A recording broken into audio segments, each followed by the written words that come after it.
Hey, hello, welcome to Pantsless Tables, the second stream of the day as part of Pantsless Pride.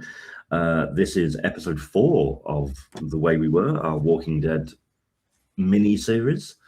I am your GM? I don't know. I'm your BBEG, I guess, really. Mike, I will be weaving the world through which our wonderful players move today. Before we get into that, I'm just going to give a quick shout out to the fundraisers we're raising money for at the moment during the whole of this month. One is the Trevor Project, which is a fantastic charity. And the other is a bunch of mutual aid fundraisers. But from what I saw, it was a large percentage of LGBTQ and trans folk in India and the area. Yeah, conversion rates are wild right now. $1 is like 95 rupees. So it's going to be 100 by the end of the year. So, we're kind of fucked and not in the fun way. Damn. So, yeah.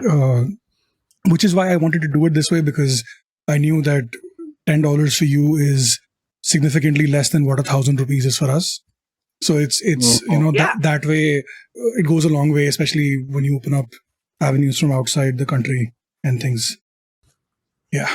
1,000,000 badillion %. Yeah, no, take advantage. And that's why I was saying, that's why I was like, I am broke. I had $10 and it helped a huge chunk of what that person's need was. So every little cent, as long as it's not in rupees, really help. Amazing. Okay, we'll delve in. We'll let our players introduce their characters, and then we'll do our now traditional recap of what's been going on. I'm gonna start with Ardy this week. Why would you do this, betrayer? Hello, people of the internet. Hello, people of the internet. I am Adi MK. I go by Fab, he, him pronouns because he, him's a little boring, and I prefer being Fab first. And I will be here playing Henri Dupuis, the preacher. He goes by he, him. Preacher who has lost his faith. That's me. Hi, I'm Adi. I'll bounce it over to Morn. Thank you. Hi everyone, my name is Morn Putnam Trimmer. My pronouns are they, them, and I am playing Lee Erickson Watt, whose pronouns are she, they. And yeah, the farmer, that's my archetype. And I will pass on to Baba. Howdy. Baba Yaga. I use all for my pronouns, whatever you want to call me. I'm playing Rose Singing Hawk, who is the outcast.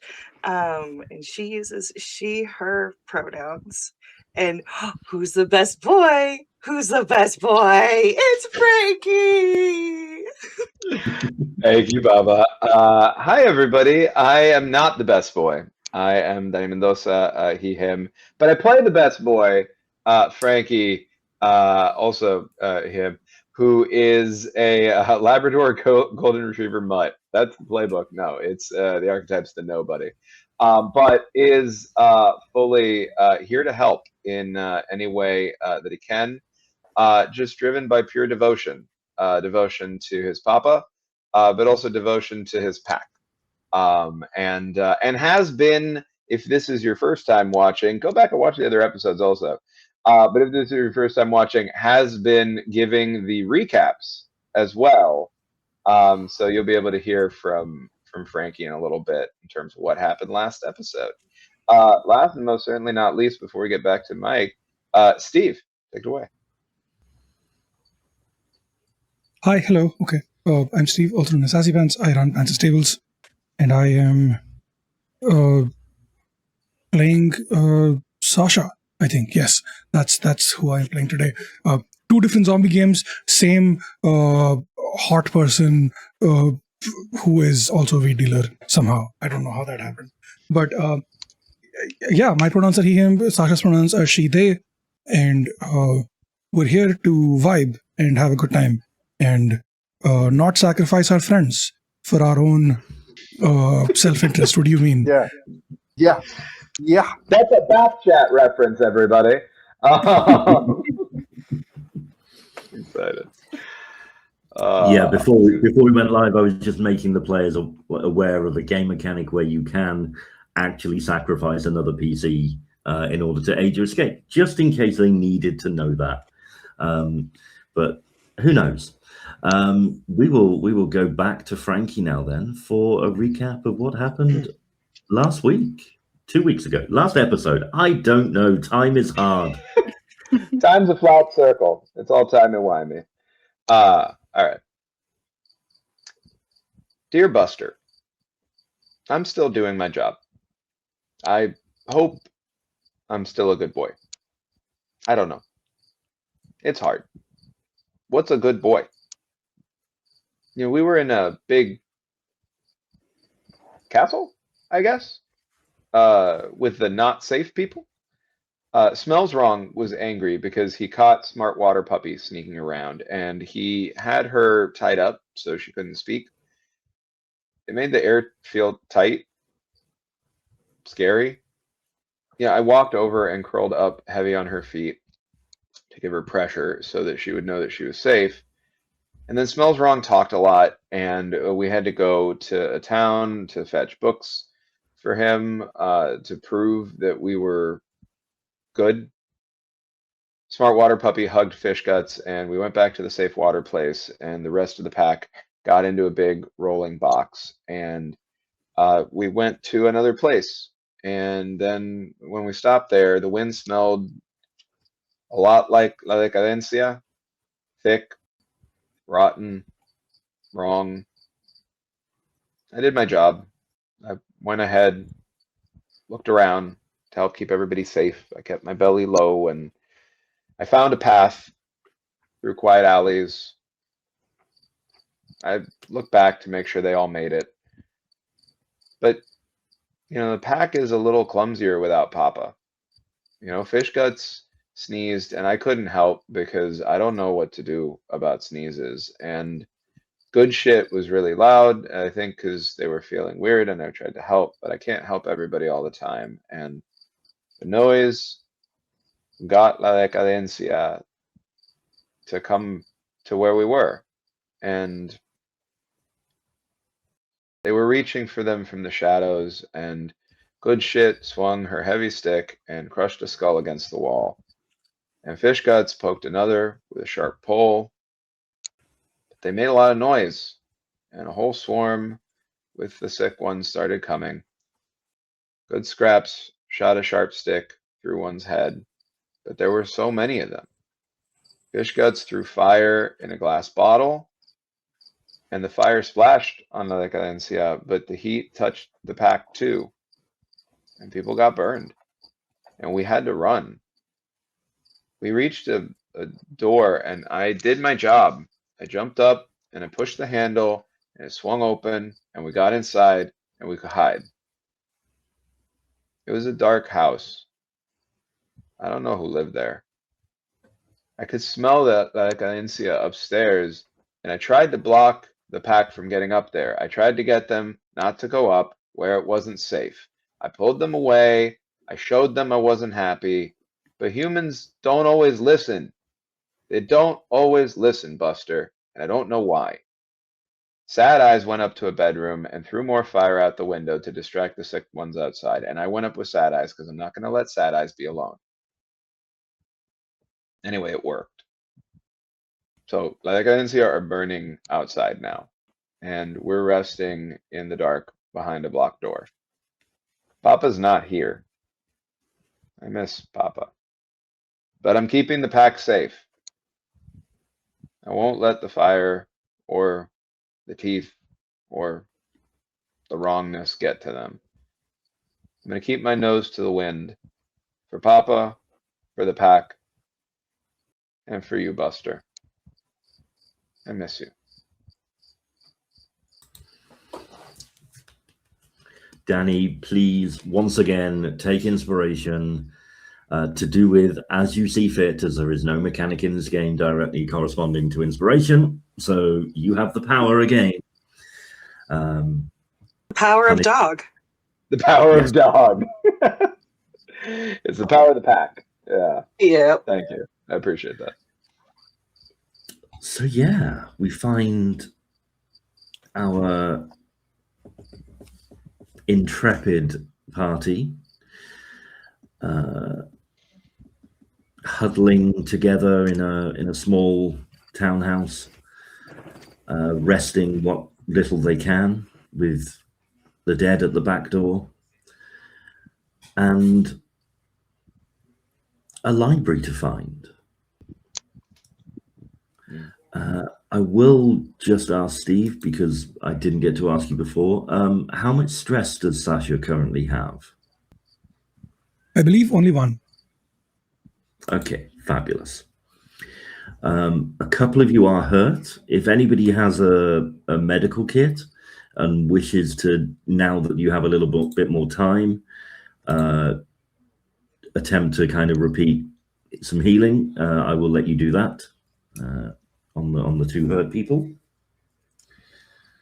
I think I don't. I think I have medical supplies on me if they're helpful Yeah. for anybody. So if anybody wants to use them. I think I already did some little bit of patching up for Lee, right? Yeah, I was kind of it was very rushed before in that moment. You've kind of you've held off the imminent threat for now. So if you did want to kind of do it, then I'd allow a couple of rolls which would only be one success each, for whoever's best trained in it, to remove a point of injury from the others, because I'm nice like that. I do technically have a stash of drugs and meds as well.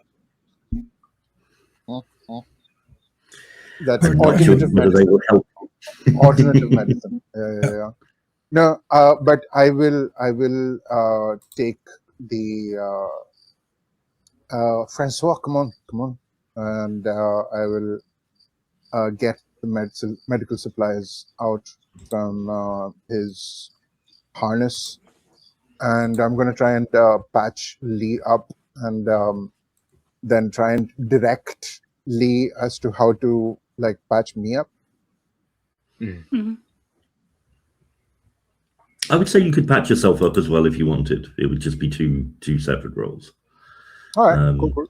Because you are the most trained in this, even though you don't have anything in medicine specifically. Empathy is your stat, so probably more benefit to you doing both roles than Lee with their two in. I know how to deal with burns for my time on the ship. Like, you get burned a whole lot. Actually, I have one in medicine, so yeah, there's a very limited thing, but burns and fish hooks I can help with. Nice. Yeah, I'll let anybody help and add one die to the dice pool for assisting, for sure. Yeah. Could I help simply by going to sit on your feet while you're doing that to help steady your nerves, so it's easier for you to clear your mind? Is that acceptable? Yeah, most certainly. Good boy. And will mutter, and that's 6d6, right? I rolled. Yes. It'd be, you've got 5 in empathy, right? You get a +1 from the medical kit, so that'd be 6 plus 1 for the help, so it'd be 7d6. All right. That is a 6. A 6 is fine. So Lee, first of all, can remove their bruised and go back to unharmed. Thank you, Henri. And then if you wish to repeat it for Sasha. So I will say that med gear is burnt, but Frankie is carrying some, so you use another one, it's fine. I'm not hurt. I only have stress. Even stress requires medkit? Oh, okay. No. Who was It it? was Somebody Lee else and who was- Henri. Oh, Yeah. Henri was yourself. Yeah. Yes, sorry. Yeah, yeah. I was looking at stress columns, not health columns, so that's fine. Yeah, you can heal. Physician, heal thyself. I rolled 76, another 1-6. Perfect. So yeah, remove your bruise. Let's get all those statistically improbable dice pools out of the way on these like early on. That's a good strategy. I see what you're doing there on purpose. Look, you could think that it could be because failing in encounters with the dead lead to random rolls for injuries, and one of those could be 3 and just you'd be dead. So could be 3 points of injury. Yeah. So the streets at the front of the building are relatively clear. The threat level remains fairly high. It is at, bear with me, I think it's a 3, I said. Yeah, so the walkers are aware of you, and the nearby ones will shamble towards you, and you must fight. But at the moment, all the clamoring is at the back door. So you have a window of opportunity. How long that will last depends on how long that Molotov's going to burn the dead for.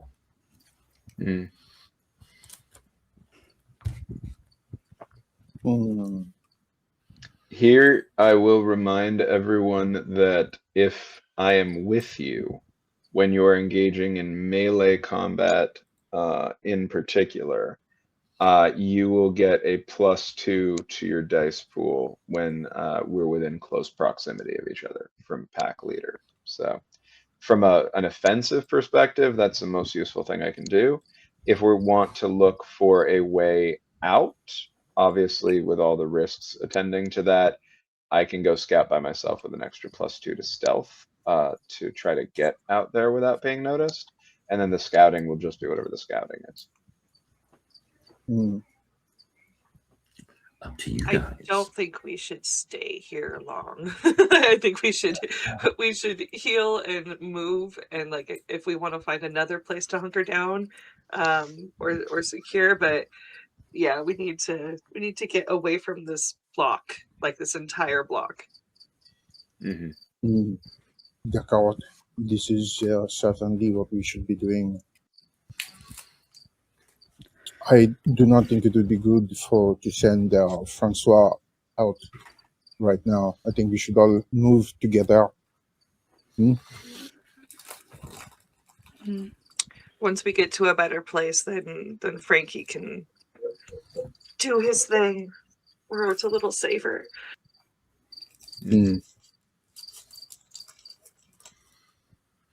Okay. So I'm trying to think. It will probably,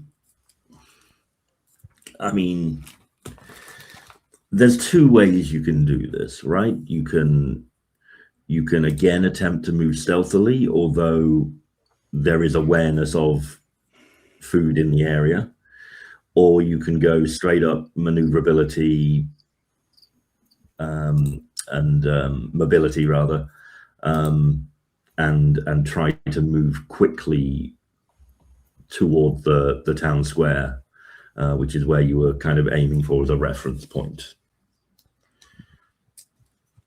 So the choice is yours. What do you think, mes amis? Silent or fast? Are there front windows that we can look out?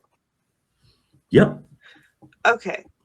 And on the second floor, yeah. So I think that we should scout out and try to identify another building that we can possibly move to, or like an alleyway that looks like it might be a little bit easy to defend, something like that, and move there quickly, and then reassess and either continue to move quickly or change gears and start going quietly.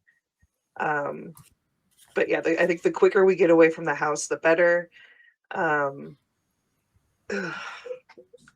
but not. We can't go through the whole town not being sneaky because there's just too many. I can lead us. I do have 5 arrows left in my quiver, so we can try and do this quickly and as silently as possible. But just in case, I will take out the assault rifle. Does anybody want to have a hand on this? Simply, if we are caught, I mean, I can shoot 5 times before they get closer, but in that time, somebody else would be armed.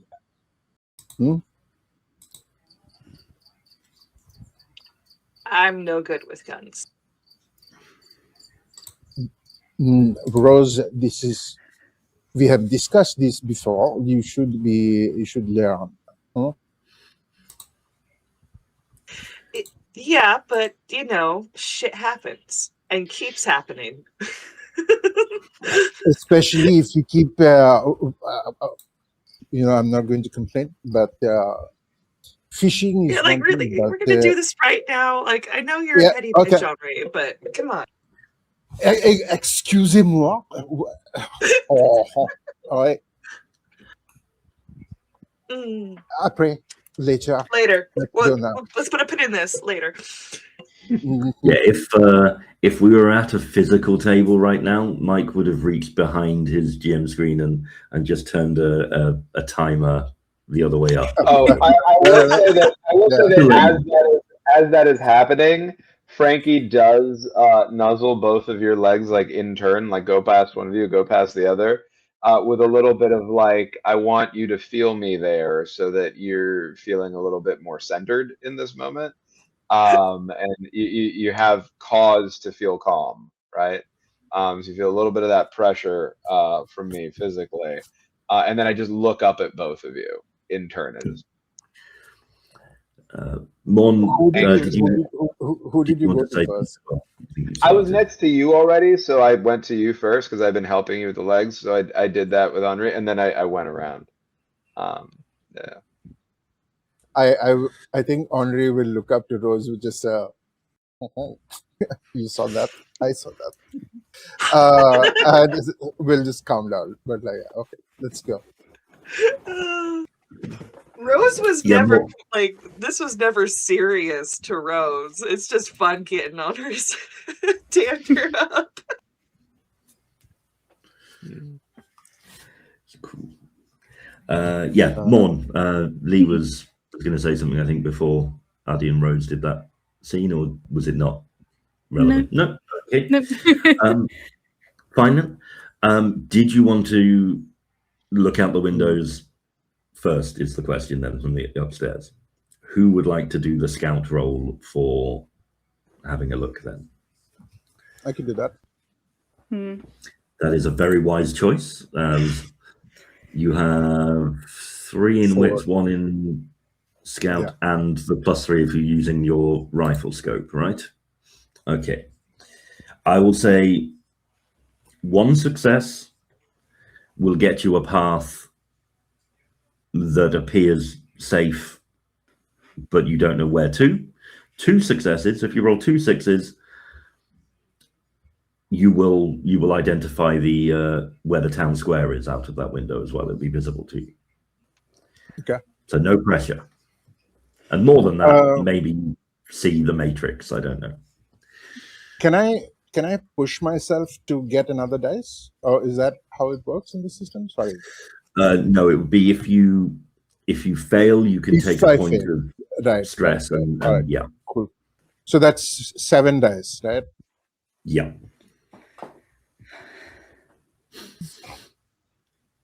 I'm going to push myself, and okay.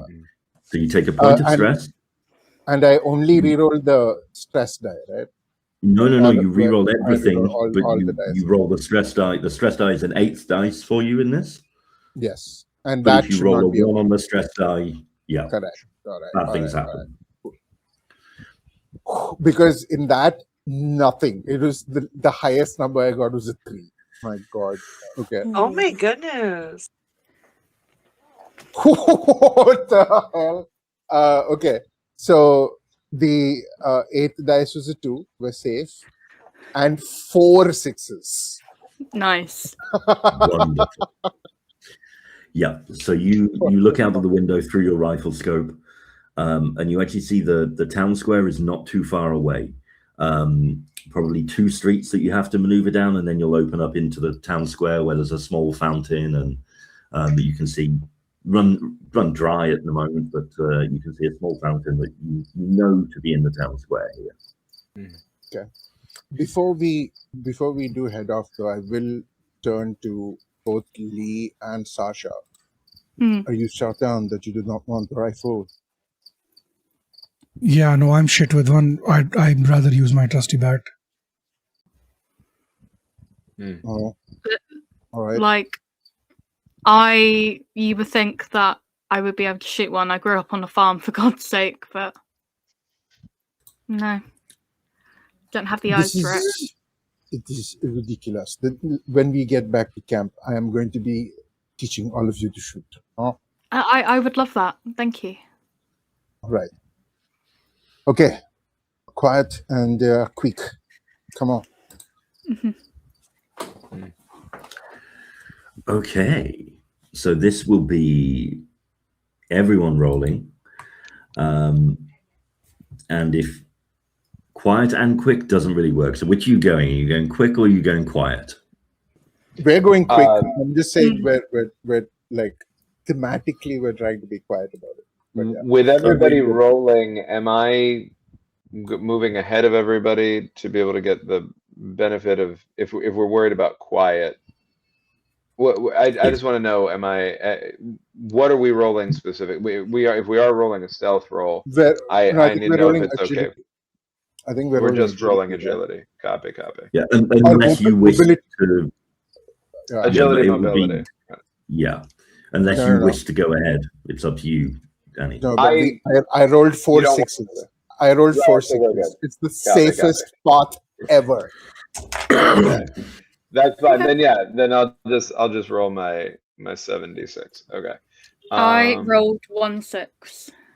Okay. Danny, I think the idea was to go together quick at first, and then have you like the next roll, have you start scouting. Yeah. I just want to make sure I didn't miss something, because then I heard the quick and quiet part, right? Yeah. Oh fuck. I just got 1 6. I rolled 1 6. All you need. Perfect. Oh, that is a 6. I can't read my dice. Okay. I got 1 6. I saw a whole bunch of 1s, and I'm just like, oh. No. Oh shit, I forgot to roll. We're rolling agility, right? Yeah. Agility, mobility. Yeah. Yeah. Also, no walker on my stress die. Just a 5. No shitter. I love it. So Sasha will be rolling 3 for agility, 1 for mobility, and 1 for stress die. Yeah. I got a 1 on my stress die. Fuck. Oh. Oh no. Oh, wait. So if we have a stress, we need to roll a die for that, or? Yes. Always an extra die for like, before this happens, when everybody was healing up, could I not have gotten rid of my stress then, or how does that work? We had already removed the stress from everybody when we entered the house. I'm not going to let you have time to have another interaction. No, but I didn't have a stress then. So can I retroactively, when we went into the house, I didn't have a stress. I got a stress in the house. So can I retroactively remove it? Because I had -1 stress technically, right? Oh yeah. Yeah. We did talk. I do remember there being talk of -1 stress. Because of the good. Because of the use of the advantage. The good. That's, I think, yeah. To like give everybody stress off. Yeah. No, it's fine. It's all good. Yeah. And no 6s on that either, was it, Steve? So that no. works. Okay. So you were all setting off. So mechanical question. Just because I know. No 6s on Steve's roll, but there was a 1 on the stress. Would Steve have the option of giving Sasha a second stress to re-roll everything? And if so, does the walker get re-rolled as well? That is a very good question. I believe you can take an extra point of stress and re-roll all that, but then you would be rolling 2 stress dice, right? Every time. Yeah, and I have Until shitty we luck. get I rid don't of want to one. risk it. I really don't want to risk that. Imagine rolling 2 1s on the stress dice. That will make it worse. That's fair. You That's really fair. need to stop rolling the Discord server dice, I think, Steve, based on majority of your rolls across games today. Google Dice Roller, best thing. I mean, I have the Pantsless tables dice set. I should just use those. I'll roll the same d6 8 times. It's fine. But it's just so far away on the other side of my room, 100%. I get that. So you hard guys relate. all start moving down the stairs, open the door. At the rear is Sasha, and as they're about to move away from the window, the bedroom door that Frankie had kind of alerted to creaks and gives way. And from behind you, Sasha, you kind of feel a scraping at your shoulder, and as you turn, there is a very rotting looking shitter in a floral nightdress, just kind of lunging at you. What are you going to do? Let me. Okay, so you should not have given me that option, Mike. I'm gonna sacrifice someone. No, I'm kidding. I'm not doing it. Let's go. Yeah. For donation, No, yeah. we'll sacrifice. No, I'm gonna. I'm holding my bat in my hand, right? I turn around, I see this, and I think I feel the scrape. And before I even turn around, I'm already swinging, and just try to connect with the walker. So that's a strength close combat roll. So 8 for that. Plus Are we close? 2. Right. Yeah. No, I would say just because of the nature of it, the rest of you all succeeding, Steve. So Sasha is a little bit straggly. Copy that. No worries. Yeah. So 8, 10 dice plus a stress die. So 11 dice you got to roll for this, Steve. If you can't beat this walker, I am sorry. Yeah, no. If I fail this, then might as well just tell Sasha goodbye, right? Oh fuck! Wrong channel. One sec. Went to the rolls channel instead of the dice rolls channel. That's okay. Oh fuck off! It's 2 6s, but I have a 1 on my stress die again. No. Okay. Interesting.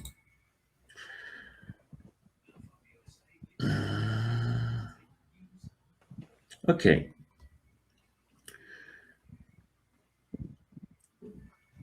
So the 2 6s mean you smash the kind of cricket bat towards this walker. But I am going to get you to roll on the walker attack table for this, for the 1 on the stress die. Okay. Unless you wish to push this roll and take a second point of stress, but I will leave that up to you. What does the walker roll mean? Is it I take permanent damage? Is it just a specific kind of walker shows up? It could be many things. It's a D66 roll, so 2d6 first number first, and it can be fatal, but it can be nothing. So there is a lot in between. Okay, what are we thinking, gang? Do I take the extra stress and risk rolling 2 1s, or do I just roll on the dice? please don't quote me on this because I don't know where things are going to land, but purely mathematically, taking the push and the extra stress is in your favor. It's unlikely, Okay. but yeah. it can happen. Yeah. So that will I'm be 12 choosing to d6. believe Danny. Yeah. Yeah. If 12 Sasha d6 dies here, then Mathematically. It will be fully my fault, not Matt's fault. My fault. No, statistics. I mean, it's statistics. Mm-hmm. okay. So there's no Statistics lie ones to on the us all last the two. time. I got 4 6s. Nice. Wonderful. Right. Good job. Let's go. Gambling pays, kids. That's what we're finding out here. Yep. So before you dispatch this walker, Steve, just roll me 2d6 for a d66 just to see what would have happened had you not have pushed. Because I'm a 2 and a Curious. 6. lunatic. So 26. If you roll a 2d6, doesn't that mean you can't get between a 0 and a 10? How does that work? Yeah, the table runs from 11 to 66. Oh, interesting. Okay. 26 would have been, it chases after you, get away, but you must make a mobility roll not to stumble and fall. If you fail, you hit your head on something sharp and take 2 points of damage.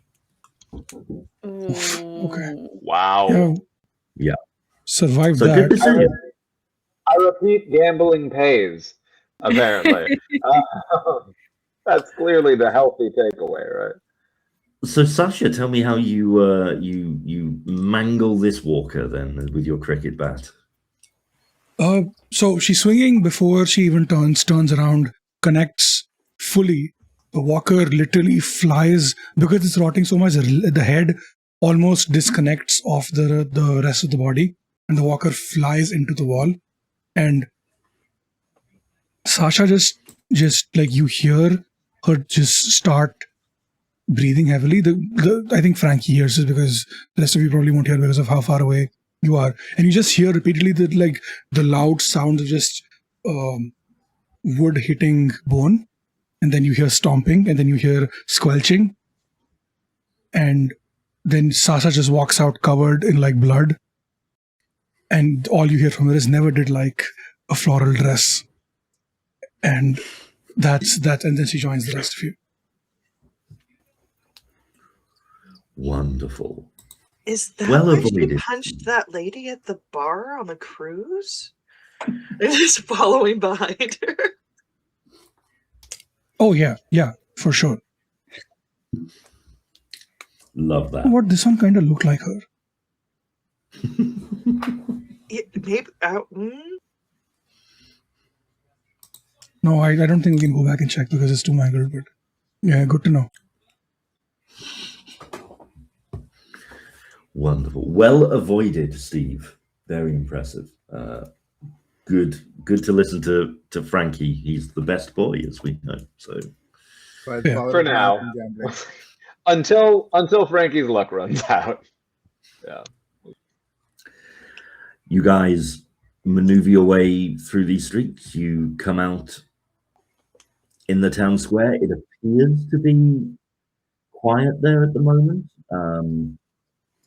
There are signs that shitters have been through here, clearly. But yeah, at the moment, they're all still distracted by what's going on from whence you came, that you can gather.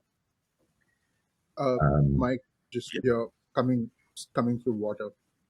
Oh, I will refresh. I don't think it's a refresh as much as the mic position thing that we were having last time. But yeah. How is that? I haven't even touched my mic. So I don't know. Actually, no. Ooh, Wait, that's way worse. It's way Yeah. worse actually. Oh, let me.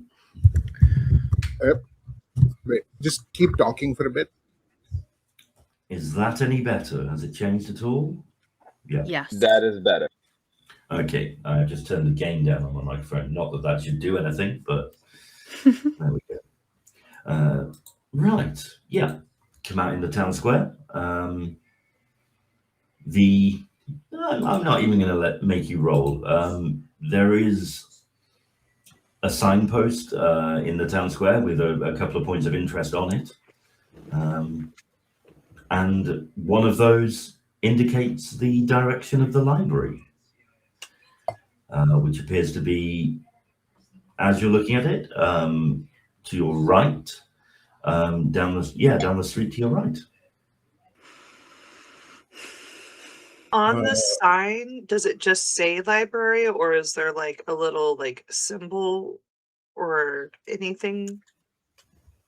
It would say bibliothèque, I think. Yeah, I mean, yeah, Oh, yeah, it would say bibliothèque. Yeah. Yeah.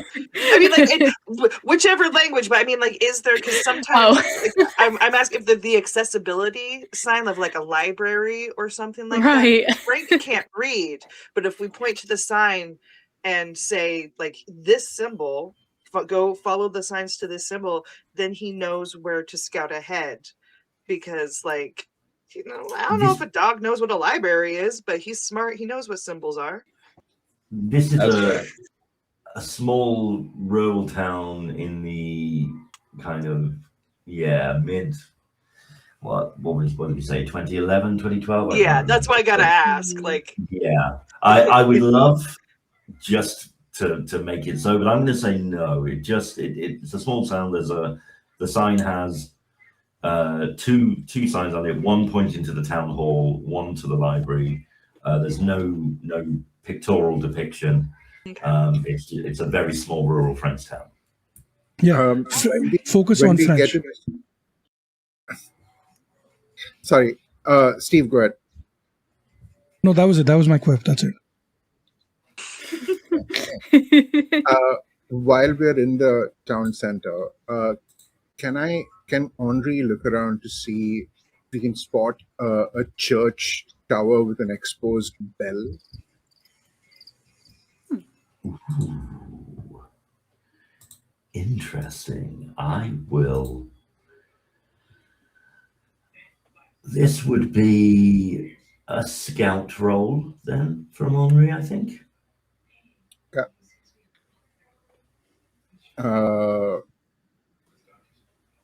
I would be using the assault rifle. So that's 7 dice. Yeah, 7 dice. All right.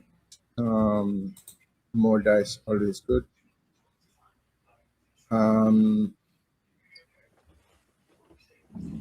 That is 1-6. Okay. Yeah, you don't see a bell tower as such, but you do see the steeple of a church. So whether there is a bell in there or not, it's certainly not open. Okay.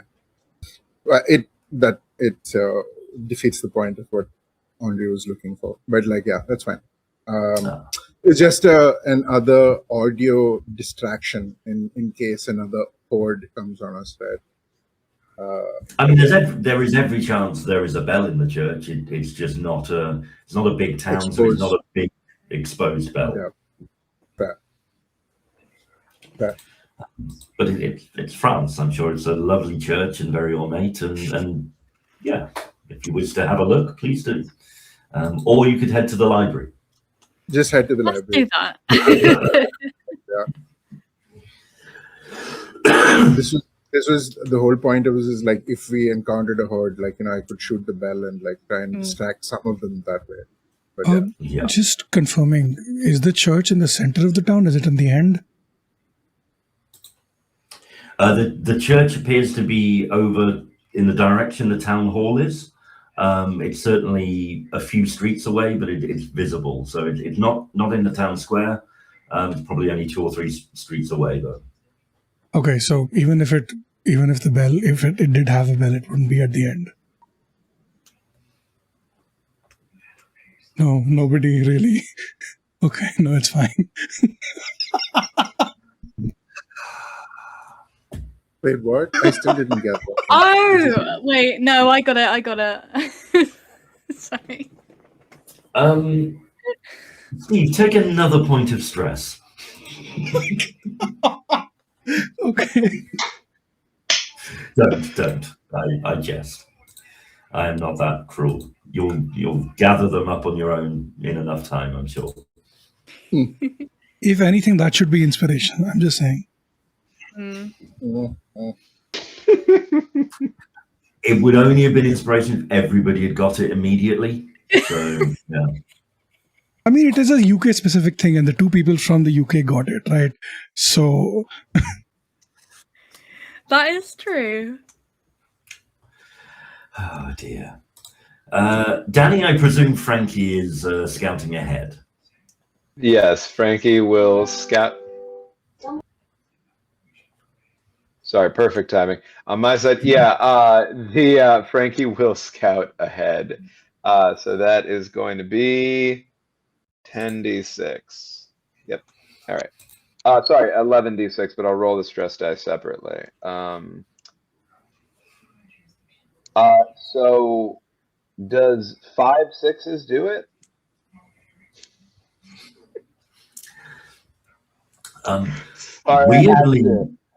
Weirdly, no. The pass mark was 6 6s. Frankie gets distracted by a pet store. Exactly. Frankie finds a gaggle of puppies, and that is now what the story is about. Yeah, Frankie. I mean, books. I was going to say books don't smell, but they do. And like as soon as you get within a few hundred yards of the library, you can smell. It's very familiar. Oh, I'm losing you. I don't know if everybody else is also. Yeah, you're gonna cut go out there. Any better? Yeah. Perfect. Okay. Ridiculous. Yeah. Some of Papa's books, I imagine, are quite old, and you recognize that smell. It's very faint, but strong enough to lead you to it. And there's a clear path. It's straight down this road and round the corner of the final kind of street. Yeah, you can come back and lead the others to it with no problem. Beautiful. Then 100% I do. I find it. I sneak over, sneak back, grab you all, sneak you back over that way. I would imagine with 5 6s the safest path possible. Yeah, 5 6s means I'm not even going to get the others to roll for following you. You get a free event-free run to the library. Thank you. I love that. Yeah, really appreciate that. The doors of which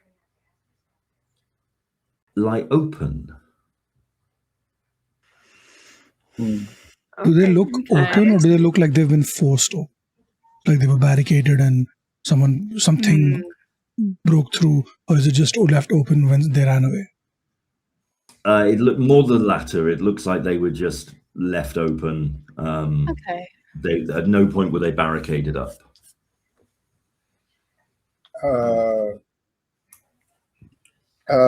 I think I'll kind of lean down to Frankie.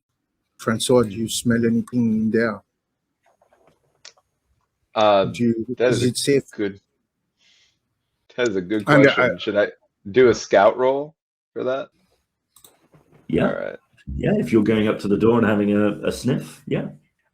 Frankie, 100%, I think, with you asking that, would look up at you like, I got it, and would sneak over, if the sneaking's still allowed off the last roll, up to that door. I will say, though, we'll sniff at the, I'm not going to make this too hard on us. We'll sniff at the doorway from the outside first. Is that okay? Okay, cool. Perfect. All right. Notice I did say we'll not make that too hard on us yet, or at least that's what I said in my brain. 6. Hey, no walkers, also no successes, so I'm going to push and take a second stress, because Frankie doesn't know that stress mechanics exist, but Frankie really doesn't want to let the pack down. So let's go. Let's hope this works out okay. Ho, ho, ho, ho, okay. That was a reaction to the fact that my stress die rolled a 5 and a 2, but no ones. So few. 2 6s on the regular Okay. die. Nice. We like that. You smell several things. Books, which is as we've established, is a smell that led you here and you're familiar with. Right. There is a faint smell of death. Mm-hmm. It's not overpowering, but it's definitely there. Mm. And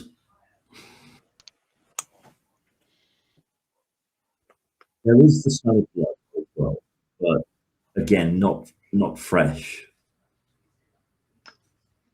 So I am at this point going to turn my back to this open doorway that I'm not quite in, but has been established as being fully open in a way that Danny doesn't like. Mike, Danny doesn't like it at all that door is just open like that. And I'm gonna Oh, yeah, look same. back at I'm gonna look back at the rest of you, or Frankie is, and a little bit of an anxious tail wag, but a head movement that is meant to indicate, in practiced fashion, off of us having done stuff like this in the past, come, right? So is looking at you with a silent indicator of come here, but does not look super happy about it. All right, good boy. Let's get inside and try and boardage after. At least for now. At least while we're inside and looking for these boots for this captain, we can try and at least make sure that we are safe. Yeah? You lot, as you enter into the building, go check out all the rooms, make sure we're clear. I'll sort out the door. D'accord. Okay. When you say sort out the door, do you mean you're gonna close it? Like lock it so that no shitters can get in. What if the Like, shit is and inside and we barricade. need to run out? Well, Mm-hmm. this is only for the. I would.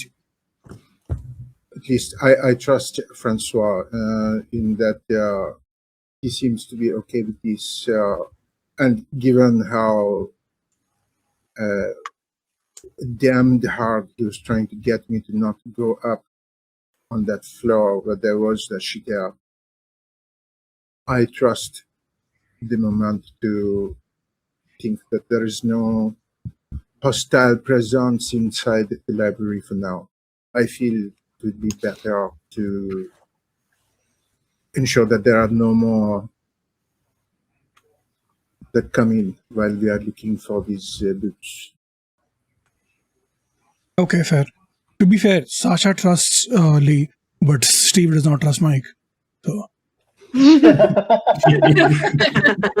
Very, very That's valid. completely fair. Super valid. Yeah. That's great. I have been nothing but nice to you. So far. Yeah, that sounds like the sentence isn't finished. you know I've what been I nothing but absolutely nice to don't you, like and now. is when Mike does that weird thing where he's like, "Oh, I'm so sweet, innocent, whatever." I can hear that soft notes of that Hans Gruber character you played during the Pantsless one shot, and that it just gets me every time. So like, I don't trust that. I trust that even less. So yeah. Look, Grans Huber was a bastard. Mike is lovely. Grans Huber. That's so good. Yeah, this is fine. You can split the party to a degree. It's always a good thing to do. So those of you that are having a look around. Oh, Mike, you're Uh, gone again. For God's Yeah. sake, I haven't touched anything. You're clear again, being close. Yeah. I don't know what's going on. Is that better or not? Yeah. Way better. Way better, yeah. Yeah, I haven't moved anything. I will have to check all my connections later, but it seems. See, maybe I'll plug my mic in a different port later and see if it's that when we go on break, which won't be long now. Yeah, those of you scouting, give me scout rolls. Lee, I would say. So there's no key in the lock. There are. You would be able to bolt it at top and bottom. I just Whether want you wanted to find to. something to put through the door handles or not to give it a bit more security. Just something that so that shitters can't get in, but that if we do need to get out, we're not fiddling about with anything. Just like a quick and easy barricade. So your option, you'd have a couple of options for this. Okay. You could use your axe, or you could attempt to break one of the bookshelves of the many bookshelves that are around you to use a piece of wood. Henri, before you go, can you pass me your rifle, please? D'accord. Thank you. General piece of advice: keep this end pointed away from you. Well, I know that much. And I will use the axe to I'll like pull it through the handles. So it's fair, but I'm not without a weapon anymore. Perfect. No roll required for that. You secure the door as the others are off doing their thing. I got 3 6s on my scout roll. Okay.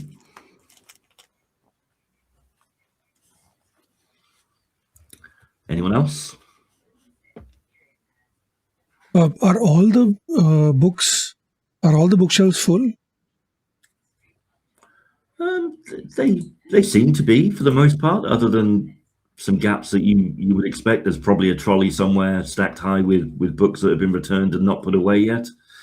Yeah, fair. Yeah, that probably I'm wasn't a assuming priority in that. the end days, but... Yeah, fair. I'm assuming that Ahab gave us some bags, like duffel bags. And so I'm not scouting. I'm just shoving all the books into the bags. Just That's a very bold assumption of you, Steve. And if he wanted us to get books and we didn't have bags on us that could carry books, he would have given us something. No, that's for you to figure out. Fuck it. Okay, I'll just grab a trolley and start filling the trolley with books. Okay, you can do that. What shall we say for that? Because I am going to make you roll something. Yeah, I know. Cool. I was trying to avoid it because I fucked myself, but yeah. It will be an agility mobility roll, I would say. To Makes sense. I could have said stealth, but yeah, to maneuver this trolley around and collect books without making too much noise. Yeah. 4 plus 2 stress, yeah. Yeah. Okay, there's no 1s on the stress dice, at least. And I got 2 6s. Okay, cool. You in the time the others are looking around, you stack up probably a couple of rows of books during this time onto the trolley anymore, and it would definitely be overburdened. These aren't designed to carry the whole library around. Yeah, and I'm specifically picking. Did he mention what kind of books he wanted, or just he said any books? Anything. So I am not picking any science or research related books. I'm picking mostly fiction. Okay. Yeah. Noted. Fiction. Wonderful. Frankie and Rose, are you scouting around with Henri? Yes. I would be helping to scout. That's going to be what's going to seem most useful for me. So I'll roll that now.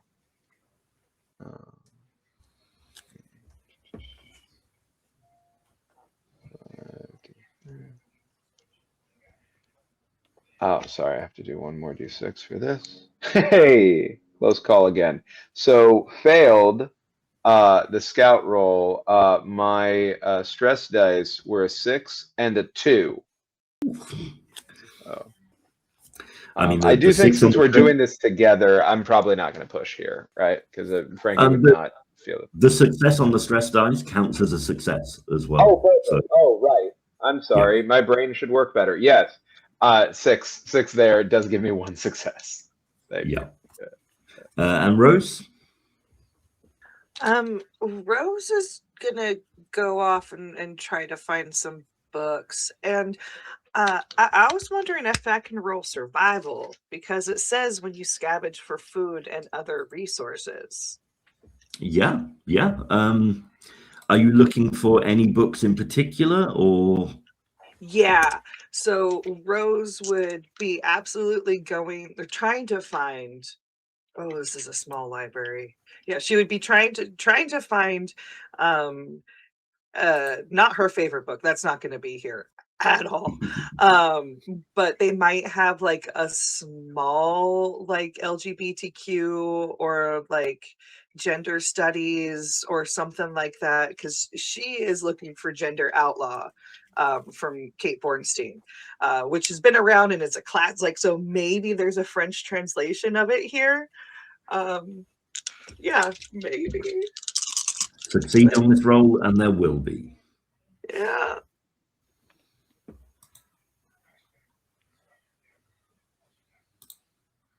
Okay, so that's 2 6s, and stress die is a 5. Cool. Yeah, any titles, including that that you wish to find, you can gather up. You could probably fit in your backpack. You could probably fit half a dozen books if you wanted, without kind of searching for other things to carry them in. Sweet. Then yeah, I pillage their like gender studies or LG, like whatever that section. I grab as many books from that as I can, and set aside a couple for my sister, and the rest, maybe those nerds really need some like self-reflection. I mean, they definitely do, but maybe this will help in way. Wonderful. We love it. Okay, let's resolve the scout rolls from the other two. Okay, so Frankie and Henri, you're just checking all the other internal doors are secure, things like that. Towards the back corner, there is a door that certainly attracts Frankie's attention initially. There is some dried blood that is pooled from under the door, and there is a smell of death behind it for sure. Question. Smell of death in a broad sense, or anything that might specifically indicate undeath to Frankie? I don't know if there's a distinction in smell at all. Maybe there isn't. I think there would be a distinction kind of when there's groups of the dead together, for sure, because it's moving and it's kind of overpowering. But if there are shitters behind this door, they're in that kind of dormant state, just waiting for something to happen that you've kind of come to associate with them. Fully understood. With that, I do think that Frankie would have some caution, but also feel like I got to do my job. So with a little bit of trepidation in his tail, you would see Henri, Frankie go up to that pool of blood and look over at you and just put like 2 paws up next to the door, right? And anxious tail going, turning a little bit in a circle, would be indicating to you there is something of interest that I don't love behind that door. And it would back up next to you to be in close range, Mike. I'm in close range of Henri. Is it a closed door or is it open? It is closed, yeah. Okay. I think he will definitely clock it, and he's just not going to open the door at all. Yeah, because this is what Henri was doing. He was just making sure that the library was safe while the others got the books. Right. I'm presuming Henri can read French. Yes. Yeah. So there are two signs on this door. One says storeroom, the other says employees only. Okay. Okay. And with that information, it seems like a good time to take a break. Storeroom. Oh God damn Yeah, it. yeah, employees only. Not ominous at all, Mike. Not ominous at all. Okay. Fuck, we could always use supplies. No, Oh, we God. need those supplies, No, there's and a those reason- shitters sitting on the other side of that door between us and the supplies are going to determine whether we get them. Yeah. Yeah, no, but there was a reason why that fuck sent us and didn't send his own people to get stuff from the library, right? So yeah. 1000%. Yeah. Anyway, Yes, break time. you owed him a favor. Sure. That's Yeah. the reason. Yeah. And the 50% of water supply isn't big enough of a favor, apparently. No. So, No. Not at the barrel of a gun, right? Not with all those weapons they had. Yeah. Yeah, blame Arena for that. So yeah. Fucking little brat. Smart water puppy, why? Yeah.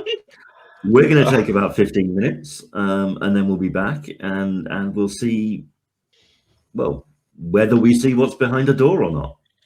Welcome back from a slightly extended break while we chatted about how evil I am, and nothing else. We left our party somewhat divided inside a library. Lee was securing the entrance. Sasha was loading some fiction books up onto a library trolley cart. Rose was looking for some specific titles from the LGBTQ plus section of the library, which there absolutely was, because whilst there may not be accessible signage in the town, they're a progressive, forward-thinking community, and as they should have been. And They're French, of course they're gay. Wow, Steve. As a Geez, Sasha. No, as a gay, I can say that, right? As a gay. you may be gay, but you're not French. That's okay. That's punching upwards. That's allowed. Intersectionality, yeah. Punching up, let's say. We're at a crossroads. Who knows where we're going? Yeah, that's all right. We're good. We're having a good time. Yeah, but the other two members of our party had a slightly more interesting discovery, and that was a pool of dried blood, fairly old, under a doorway of a door that signed storeroom, which could be useful to the party right now, as they didn't bring anything with which to collect their books. So unless they want to wheel a trolley through the streets of undead, yeah, kind of big deal. I think Henri will put the bow away. He's going to put it onto his shoulder, and he's going to unclip the cane from his belt, and then and then pull out the blade, and he is going to then just look down at Francois, and you have to go in there, Francois. Just stay close to me, huh? And about as light as you can imagine that sound coming out, because Francois can't control himself enough to not make the noise, but is trying, like, is aware this is dangerous, right? Is trying not to draw attention, but is a dog, so it's going to make some of the noise, and stays next to you, to your side. You know that Francois is generally in dangerous situations about not creating like opportunities for harm, right? Or trying to like negate harm. You've never seen Frankie be aggressive, right? It's actually against Frankie's training deeply to be aggressive, especially in anxious situations. So unlikely, both in character and above table, that if anything happens, I'm going to be taking an aggressive action. I do technically have a bite that I can do, but it's super, super unlikely that I would do it. Will stay close to you. Mechanically, it's going to be a +2 on any melee stuff that you do. And I will say at the level of the fiction, Frankie knows from the movements you've made and what you've just taken out, in the experience that we've had, if you agree, Mike, that something dangerous is about to occur. So it's going to be on high alert. Yeah. Something bad's about to happen. And I will try to open the door as quietly as I can.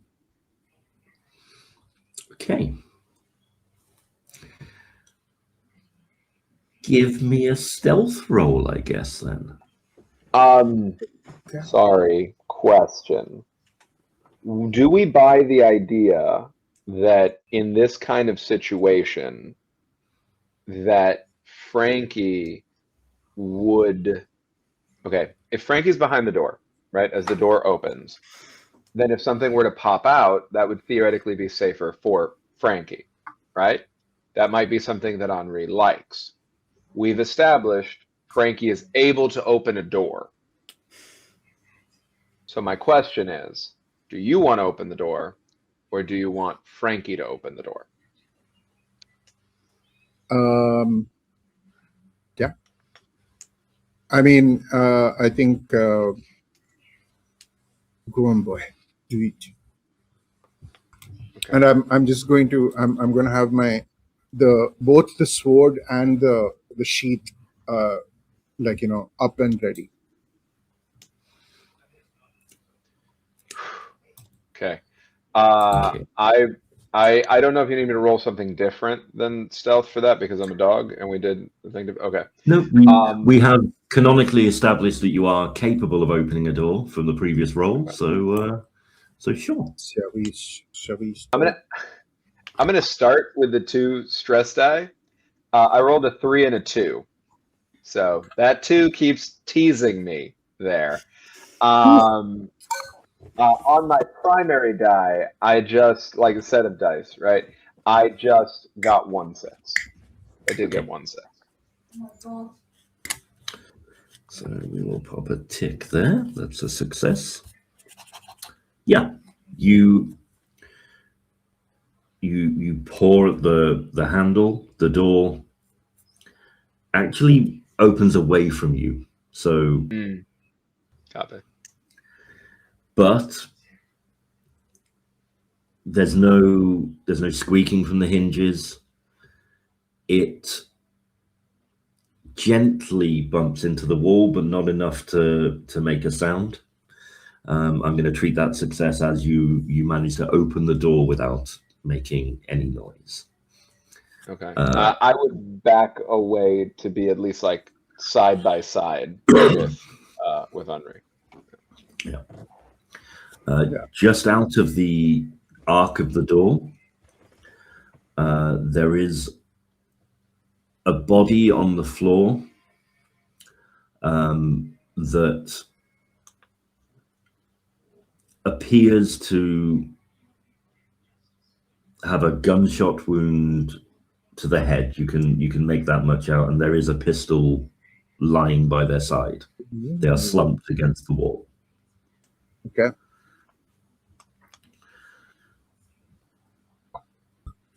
The room is dark. However, you can't see very far in front of you. There are shelves on the far wall. You can make out kind of the height of them and the bulk of them, but you really can't distinguish much. Okay. In my toolbox, would you say that I might have like a small pen light or like a small torch or something in my toolbox? Your toolbox. Oh, am I going to let you bypass having put a flashlight on your thing to say you have one in your toolbox? Hey, a smart technician always knows to have a small, like, little light for small cramped spaces. I would say that in your toolbox you have one of those bandanas with headbands with the small light on them. Yeah. Yeah, I'll equip that and I'll switch the light on. And Okay. slowly step inside, look around, and this is a dead body, right? It's not a shitter. It's a dead body in front of you. Yeah. Yeah. I will kneel down first to appropriate the pistol. As you do so, Okay. the light of your headband hits the body, and you do see tearing and bites out of the flesh. You see this has not been undisturbed. And as you pick the pistol up and raise to your feet, the light catches on a small group of shitters that is moving towards you now, having been attracted by the light. Okay. So mechanically, there are half a dozen shitters here. That does count as a swarm. Okay. You can face a swarm with 2 characters. Okay. And can I also, I mean, since they're kind of only starting to amble towards us, I'm going to back up immediately so that, like, we are at the doorway, so that there's very limited space for the worm to approach us. Okay, so I'm going to say the threat level was at 3, Okay. which means that walkers were aware of you.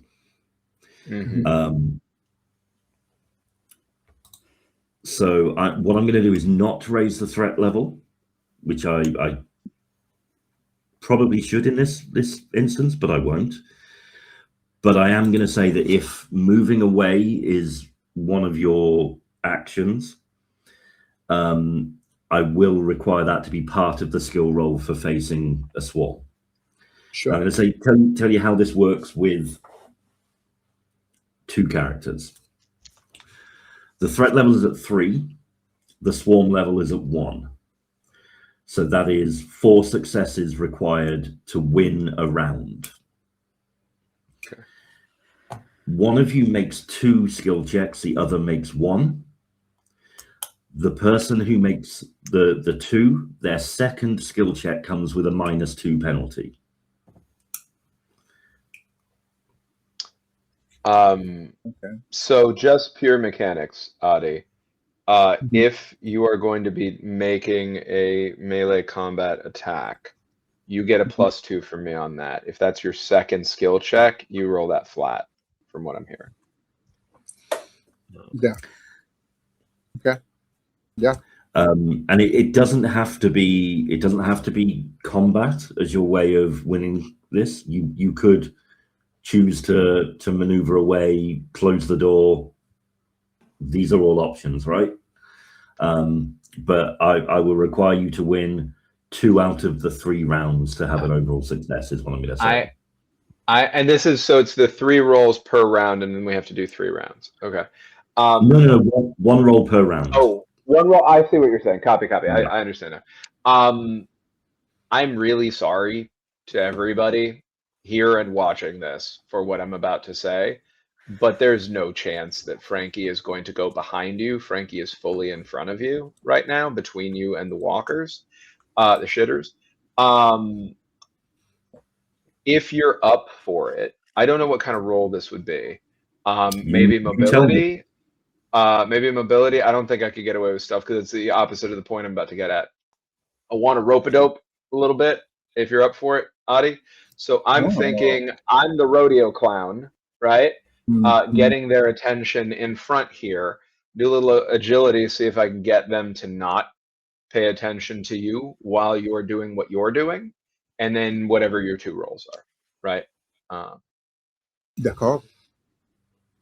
Yeah. Okay. Are we allowed to push these rolls?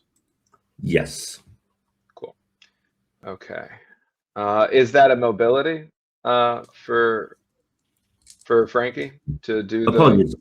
Just to clarify, actually, I don't need 4 successes. You just need to beat the amount that I roll from my dice pool of 4. Sorry. Okay, no worries. Cool. So yeah. Okay. So yeah, if you're going to use mobility for that sounds about right. Yes. Yeah. I'm also going to be rolling for close combat, right? With the +2. So we resolve each round in order. So we'll do Danny's. We'll see what the result of that is. Then we'll move on to yours. So it'll be a 3-part combat essentially, or yeah.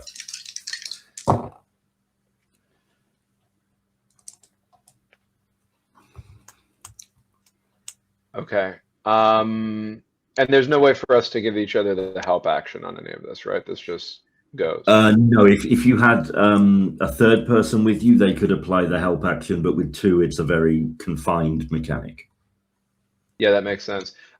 So for this rope-a-dope, I did get 1 success and no shitters, but just 1 success. Okay, that's fine. I rolled no success. So hey, lucky day for all of us. Yeah. Whew. Got my heart pounding. All right. So yeah, I'm distracting up there. I'm quick, you know, dodging around. Yeah. Right. So I'm going to say, yeah, you kind of weave through this, distracting them enough for Adi to do, for Henri to do what they're about to do, which is blade swinging. Okay, cool. So a close combat. Yeah, that's 4 6s. Whoa. Let's okay. go. Yeah. So this is very cool. You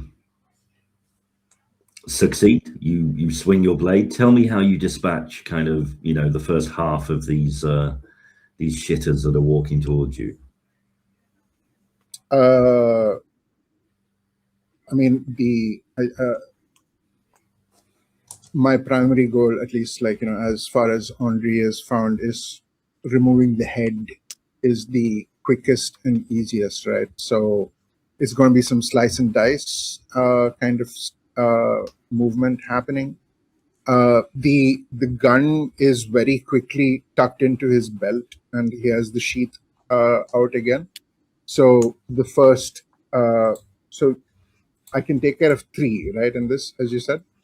Yeah, you will succeed in overall, but at the moment it's kind of touch and go whether that is retreating out the door and then going back in to dispatch them afterwards, or whether that is going to be able to do it next round. That would be on the third roll. No, I mean, especially since like Frankie has moved in almost instinctively. The soldier plan of like Horatio on the bridge is kind of taken out of the play. So he's going to wait. He's just wait in. 2 quick slices, removing 2 heads, and the other is just going to be a 1, 2, and then go down, like duck behind the falling bodies, and with the sheath just thrust upward, just removing the head up off. Very nice. We like that. Okay. So by this point, you've dispatched half of this swarm. Frankie has returned by your side, and you're moving backwards. The horde are coming forwards. Give me... You can choose. You can either go for a straight maneuverability and come out the door, and I will adjust accordingly, or you can try to dispatch the final 3 with a close combat. Now, here I will remind you, Adi, you're able to roll flat on that close combat if you do that rather than a -2, because you get a +2 from me on that bonus, so those 2 even. Yeah, I think that's what. I'm kind of hoping Danny didn't remind you that, but it's fine. Oh, you think I don't remember these kind of things? You think I don't remember these kind of things? Come on. That was an 100%. insane eye roll, Mike. And he's still got inspiration. This is I what do. I haven't spent the inspiration yet. I've been very scared. this is what happens when you choose smart people to play your games, Mike. All right. Yeah.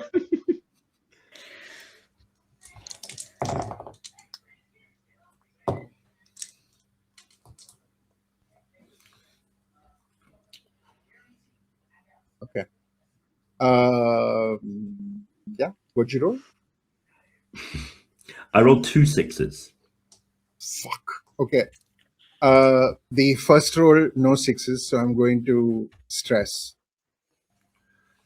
Okay. So that's going to be 7 dice. Well, yeah. You have your stress die on top of whatever your base is for close combat.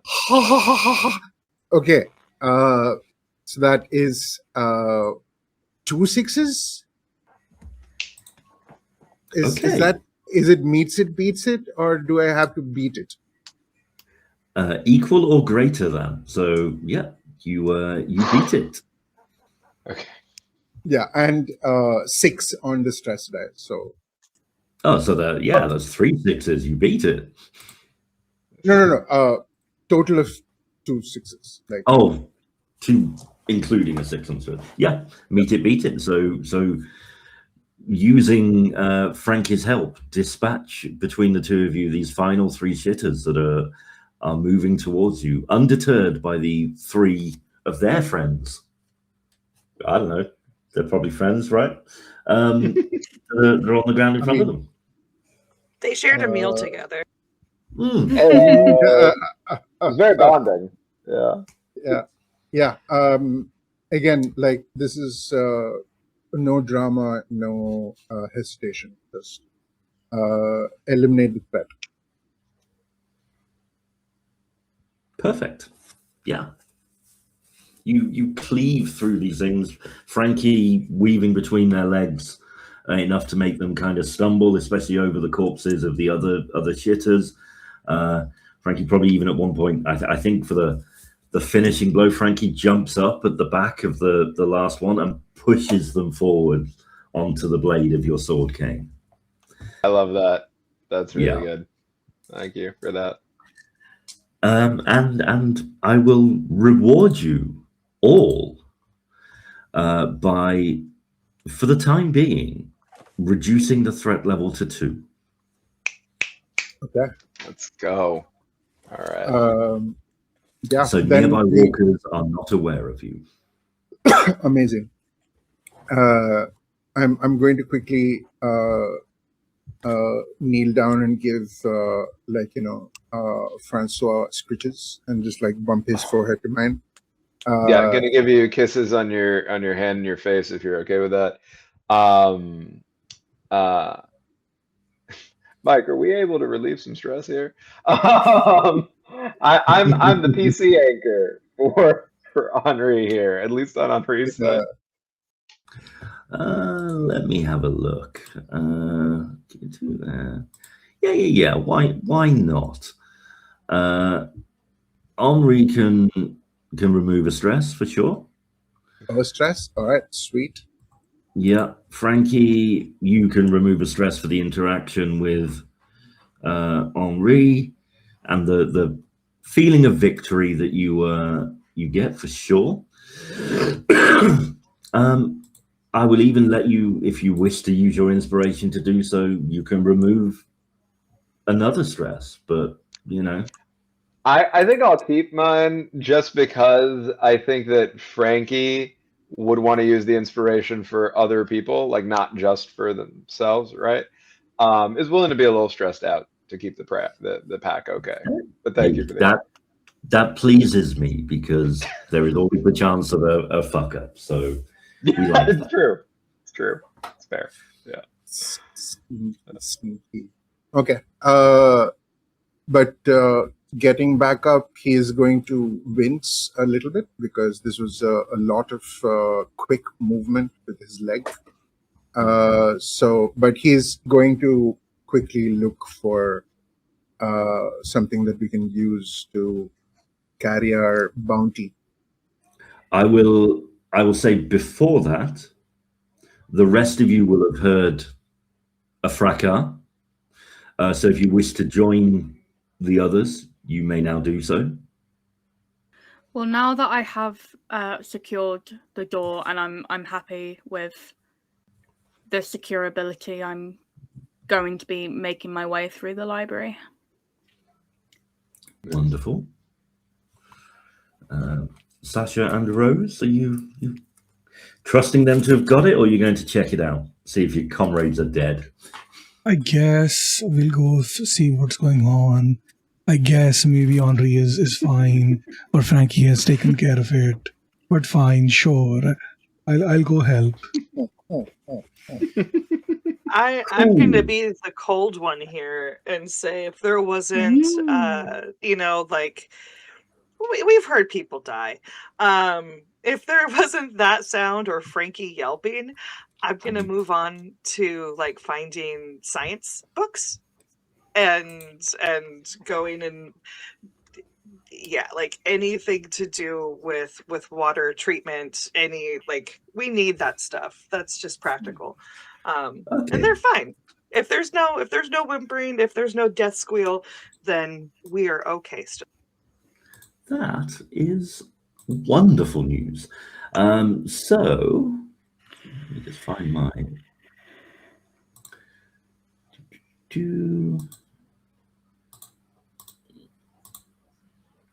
Scavenging table. Okay. Right. So I will get survival rolls from everybody.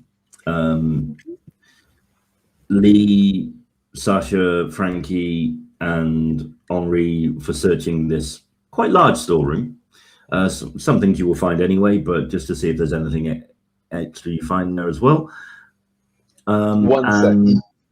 1/6, perfect. Rose can give me one for finding science books. This is scout roll, right? Survival. Survival. No successes from me. Okey-dokey. I got a 1 on my stress die, and I got a 6. I also got a 1 on my stress die. Yay, twinsies! Oh, okay. Different room, zombie encounter twinsies. And Henri? I rolled a 6 on my stress die. Perfect. Wait, so if we roll a 6 on the stress die, does the stress get removed, or is it just whatever?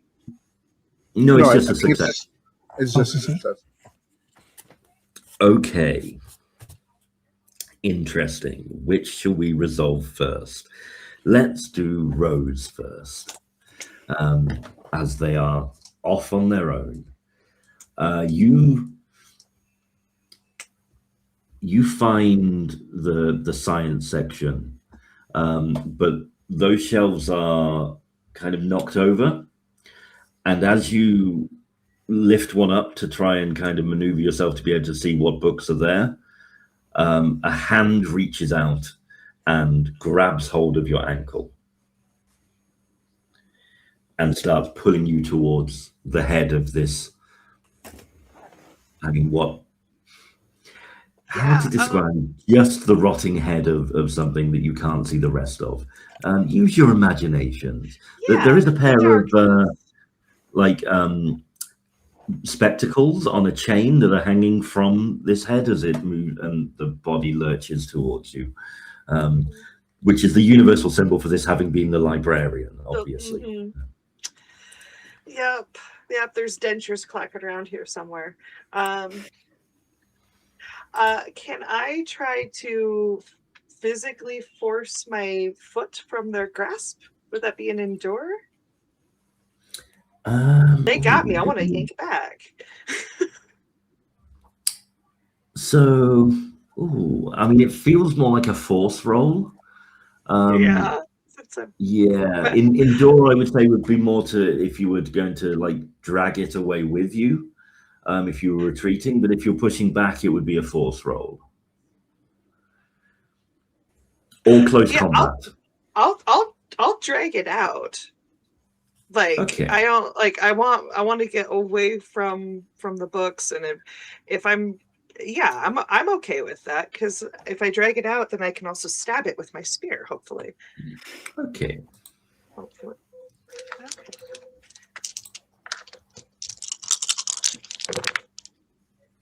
Okay, that's 1, 6, and the stress die is a 4. Lovely.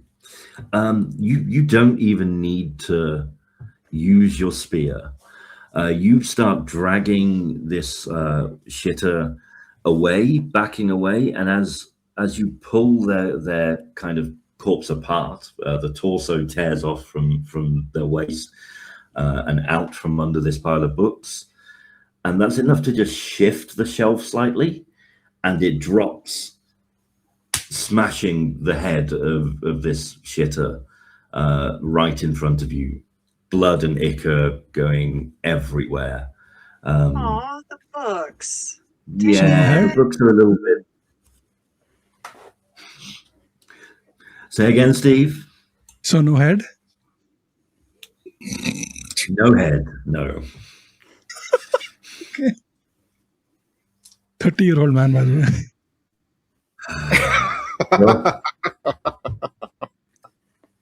Go on, Steve. You've been jarred so often in Dark Waters by Tan. I will give you inspiration. Okay, perfect timing too. Thanks. Pleasure. Wait, Sasha gets the power of dog now? Mm-hmm. Yes. Sasha will turn into a dog and deal with their road walker. Yeah, so you succeed in that, and you can go through and find any relevant scientific books, albeit in French, that you wish to find. I'm sure Daisy reads French, right? Like she's a smart kid. Like, that's her problem, not mine. You've been around, a while now. You'd have probably picked up at least a rudimentary understanding, I'm sure. Oh yeah, Rose knows how to swear in French and like how to ask where the bathroom and guards and that kind of. But like, excellent. Yeah, you know enough to be able to identify the right words to lead you to think these books will be, if not exactly relevant, they're in the right field at least to have some benefit for the party. Sasha, you join the rest of the party in the storeroom, and unfortunately for you, one of the shitters that Henri had dispatched, they hadn't actually dispatched. The sword cane had missed their brain as it went through just the front of their skull and out the side. So this shitter tries to take a chomp at you as you step over it. What you gonna do? Is it on the floor or is it still standing? It is on the floor. Oh, I'm going for the 1-2 stomp on it. Okay, that would be a force roll or close combat. Either or. I'm taking combat. Cool. 2 stress die. Wonderful. Should have called for the fucking bat, but no, it's fine. Should have called for the dog. Yeah, 10d6. Okay, fuck off. It's 1 success, and I got 3 ones. One of them is on the stress die. Okay. So once again, you are going to have to roll on the D66 table or push it. It is up to you.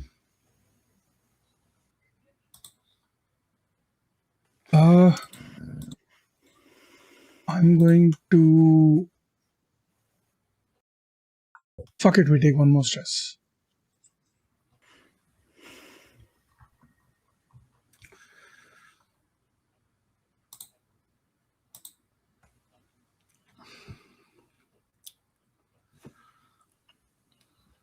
Okay, 2 successes and nothing on the stress die. Good decision. But enjoy that 3 stress you're rolling with now. Again. So you just stomp down on the head of this thing as it lurches out to bite you. I am a masochist, and we've already learned. So roll me a D66 just to see what you would have got.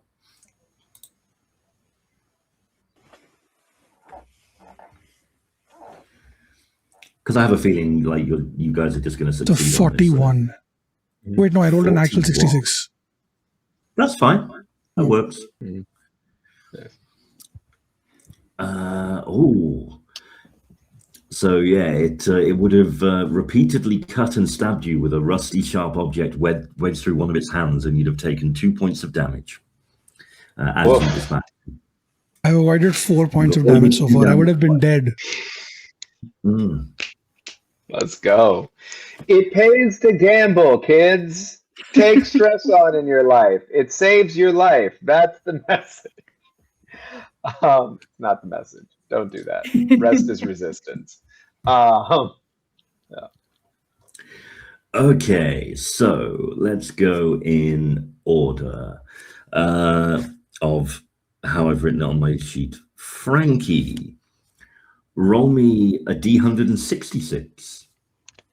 Okay, that's interesting. D166. Do you prefer I do that as a D100 and 2 D6s? Or do you want me to simply type into my dice roller D166? Because I can do that. I misspoke. It's a D666. Apologies. Oh, D666. So 3D6. Yeah, 3D6. I'll do. Yeah, I love it. That's a 5, a 5, and a 3. 5, 5, 3. Okay, and roll one more time for me, please. Okay. 6. That's another 5, improbably. No. Although, actually, probability doesn't work like that. Each D6 roll is on its own. The probability doesn't change, but it feels improbable to me. That's cool. You're kind of sniffing around for anything interesting. And in the corner, you uncover a package that is just a big tarp that's tied up with rope, and there is a matchbox and some candles with it as well. Love that. So I'm going to just get a little bit of attention. I'm going to try to not be super loud about it because I don't know who else is around. But I am going to find that and then find the rest of you and then be annoying until you come over to come like see the stuff I found. And then I'm going to look so happy with myself. Just going to be like, up on you a little bit, kisses for whoever comes with me, and just like very fast wagging tail. Wonderful. Henri, same from you, a D666, please. Mhm. So that's 3d6s, right? Yeah.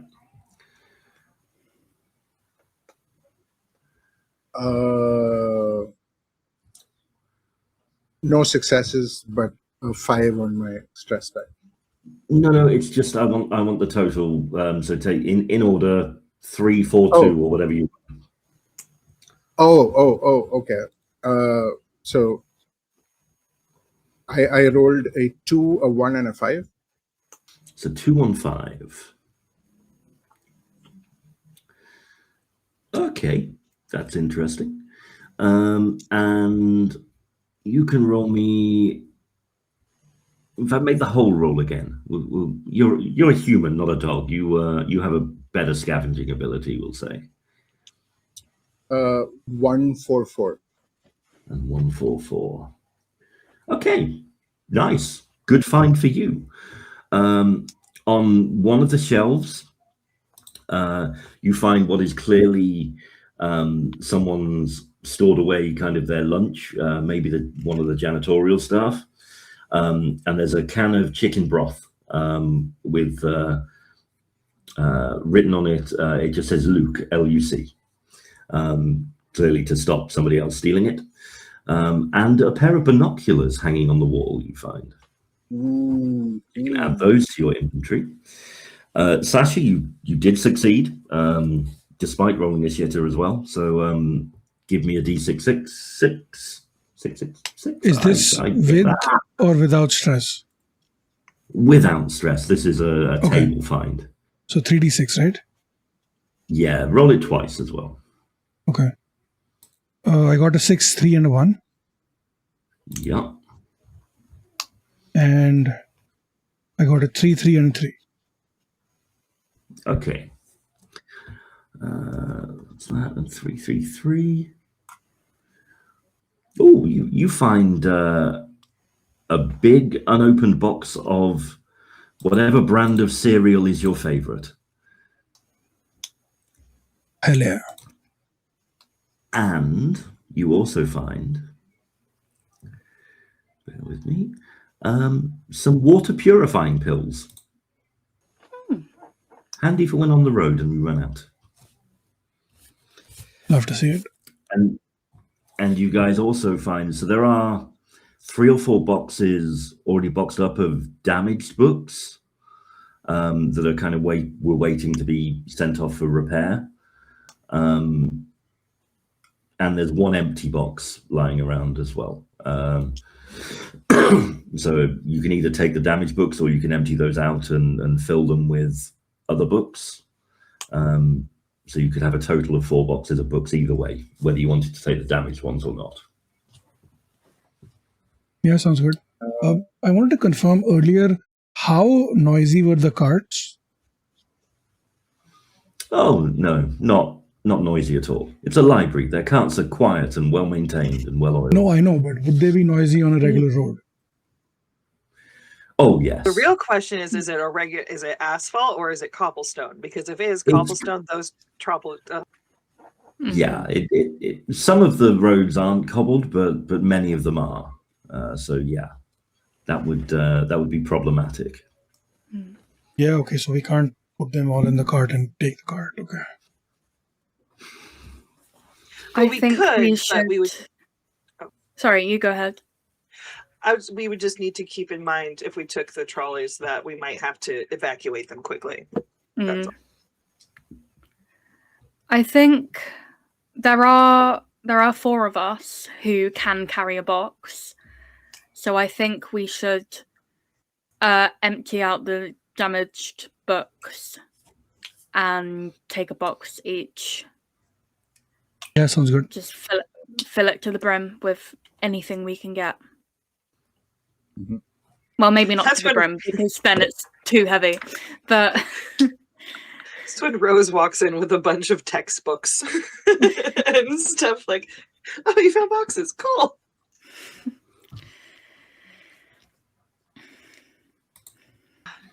Yeah.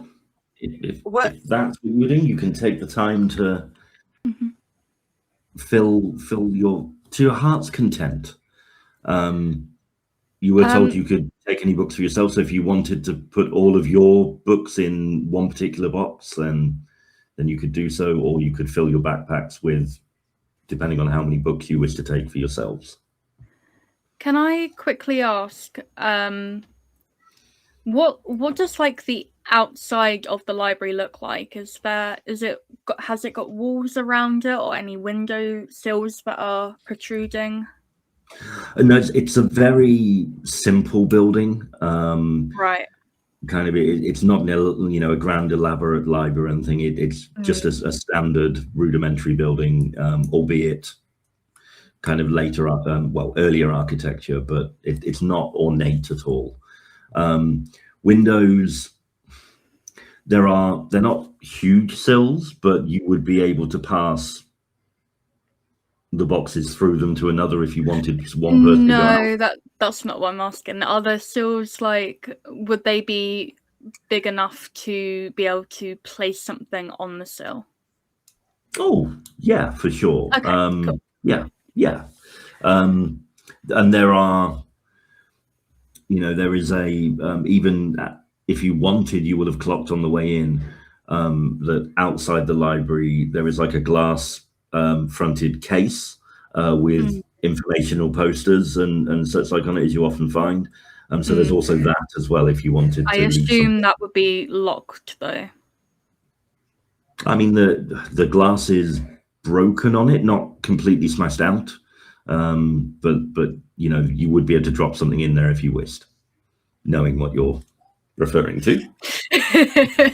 You got me. I think then. No, I'll wait for the time being. I'm not risking going outside right now. Okay. I mean, you could definitely,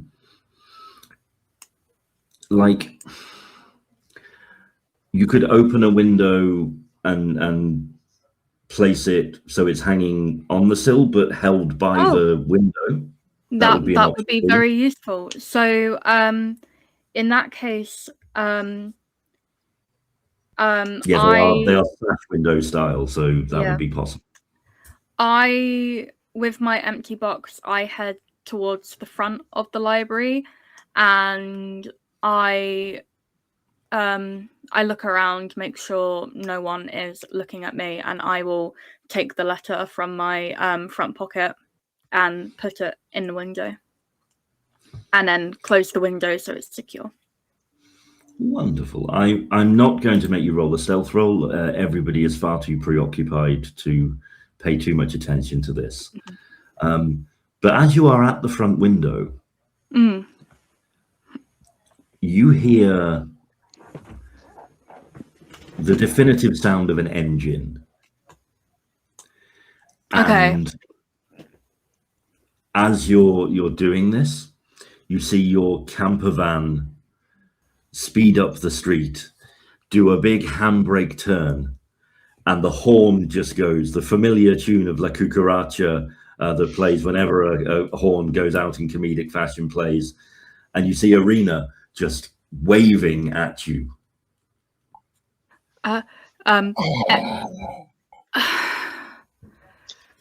Can I just say that Arena is the BBG of this campaign? Can I say that? That's just, yeah. I mean, what sort of idiot child does a papa like?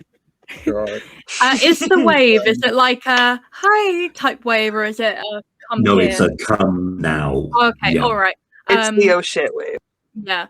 Oh yeah, okay. Ahab has attacked the thing, right? Sorry? What's happening? That's why she's Spoilers. I put down my box of books and I run through the library with everyone saying, Irina is calling us. We need to leave right now. Just take what you can. Don't worry about filling up the box. Just come on. Mouth. Let's go. Oh no. I want How- to run and grab books at the same time, though. How far is the distance here, would you say, Mike? From like us to the van? You to the van, not far at all, like 30 feet maybe. Cool. So Frankie doesn't feel the need to scout anything. Frankie will not leave till everybody's out. Frankie will be going last. Yeah. Okay. I'm feeling generous. I'm not even going to require any rolls. If you guys want to hustle to the van, the side door of which is open and waiting for you, load your boxes up, jump in. You may do so. I mean, and as we're running, I'm going to I actually like, yeah, I'm just going to hand the pistol that I picked up to Lee, and I would just wordlessly gesture for my rifle back. Yep. So you will retrieve your axe from the door as well, obviously. Yeah, we wouldn't have been able to leave otherwise. We wouldn't have been locked inside. So when we come out of the door, like, I have my rifle out and waiting, but like, yeah, we're running to the PV bus. You guys pile in. Irina looks back at you. We're not all piled in though, because Rose is grabbing books. Oh, okay. Frankie, like, I'm running, but still trying to, like, the end caps, like, or displays. And Frankie nuzzles you, and you see a little bit of like an indication toward the pack, and like not the pack like of people, like toward the pack on my back. There's spots in there that you could put more books to if you want. So yeah, I am. I don't It's really not a care lot, about it's up to Mike, but like you could put stuff in there. A couple paperbacks. Yeah. So that's I'm trying to do that as much as possible, because Ahab is right. Books do keep people entertained, and that is something that's important. But yeah.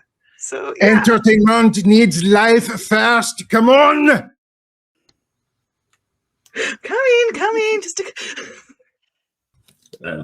those of you that were outside first will actually see the scene you left behind at that house of some corpses burning. That fire is quite a bit larger than the one you left, and flames are engulfing part of the town now. Oh shit, we committed arson. And Irina kind of looks back, as Frankie and Rose are catching up, and goes, "You're fucking welcome, you bunch of pyros." What happened? Why have you come back here? You told us you were going back. How do you even know how to drive? I'm not an idiot. Oh, but that is news to me. Anyway, so I went back. I drove my scooter out here, knowing that you guys would fuck up somehow, and I've saved your asses. Good luck, carrying 4 boxes of books through a town infested with fucking shitters and flames. We would have been okay, but thank you. We should talk about this later. And drive. Yeah, this whole time, white knuckle. Like, Irina, get out of the driver's seat. she's burning up. There is. I didn't pay for all my driving lessons at the age of 17 for a child to be driving a fucking camper van. She's quite competent. You are saying this, but she is driving as if she was a rally car driver. She's making turns that you probably would have found difficult to make at such high speed. This isn't the first time she's committed Grand Theft Auto. It's fine.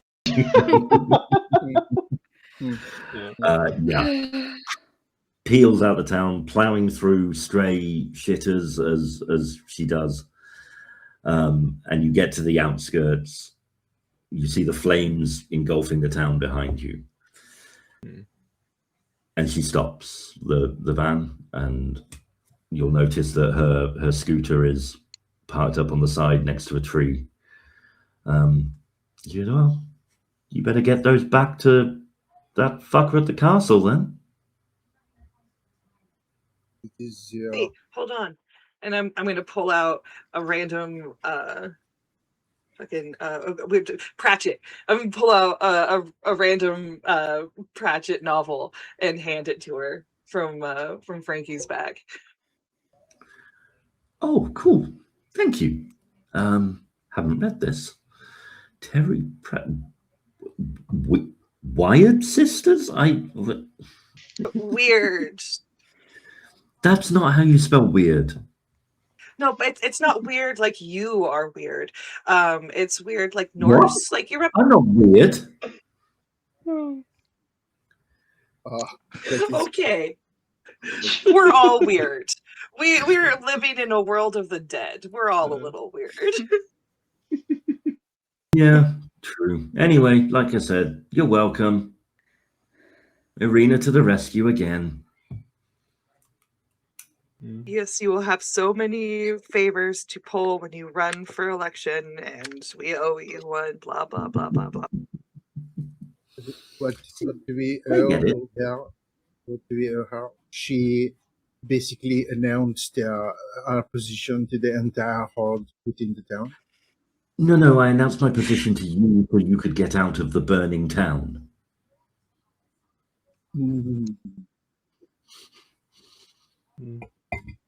Call it an apology for fucking things up earlier. There's just like, massive anime like vein throb on Henri's like forehead. Just I'm gonna give the kid another hug. I love this kid. I Yeah, love her so nah. much. She is such a shithead, but she's such a good. So I will say, agreed, like Danny agrees, but also Frankie agrees, and Frankie will go up and give like a little rub, quick little sit while they're having this argument on her feet, and give little like kisses, right? So that knows that like Frankie's not mad, doesn't know what anybody's talking about. Frankie's happy you're here. Thanks, smart water puppy. You're living up to your name. Irina Yeah. definitely takes one of the treats out the side of your pack and hands it to you.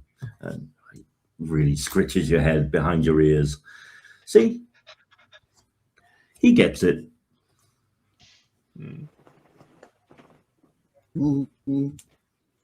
Lee says in a hardly audible voice,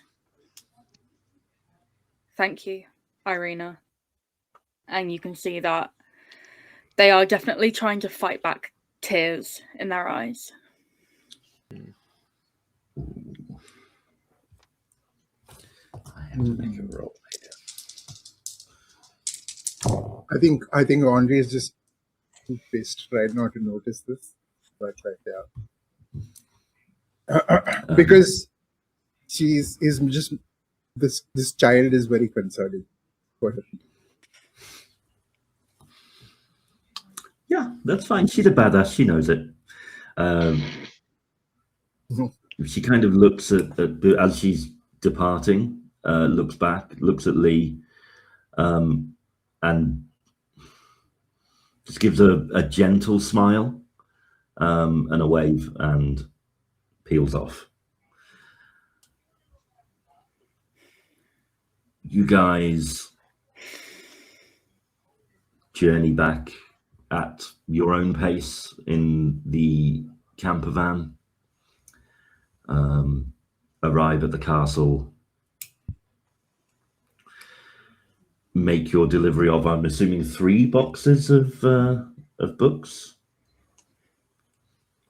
I think so. Yeah, because I have a box for us. Yeah. Ahab will receive them gratefully and kind of turn to you all. You go, well, a bargain's a bargain. Here are the schematics for the device. a little bit of scavenging, you should be able to construct one of your own,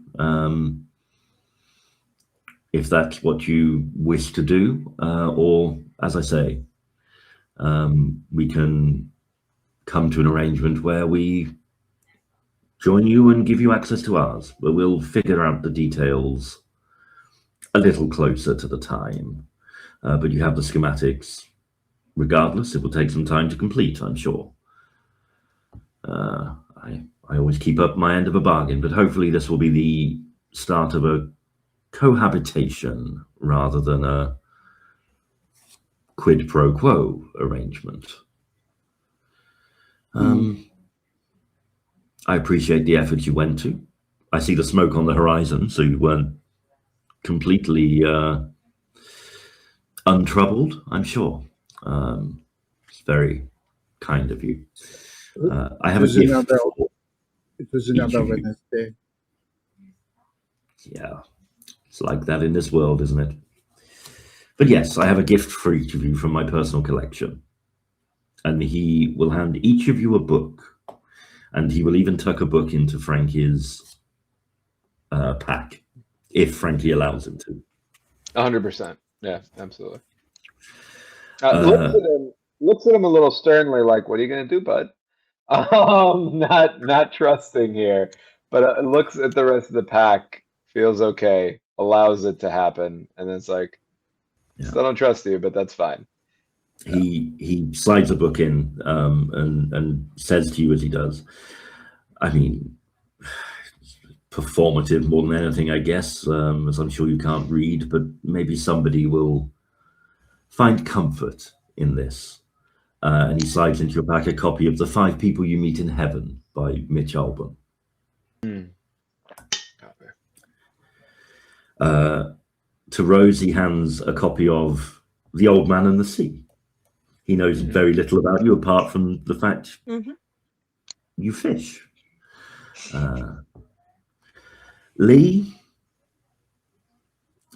you're a little disconcerted by what Ahab hands to you, and how you react to that is yours, but he hands you a copy of The Color Purple by Alice Walker, which, as you know, is a book that is formed in letters.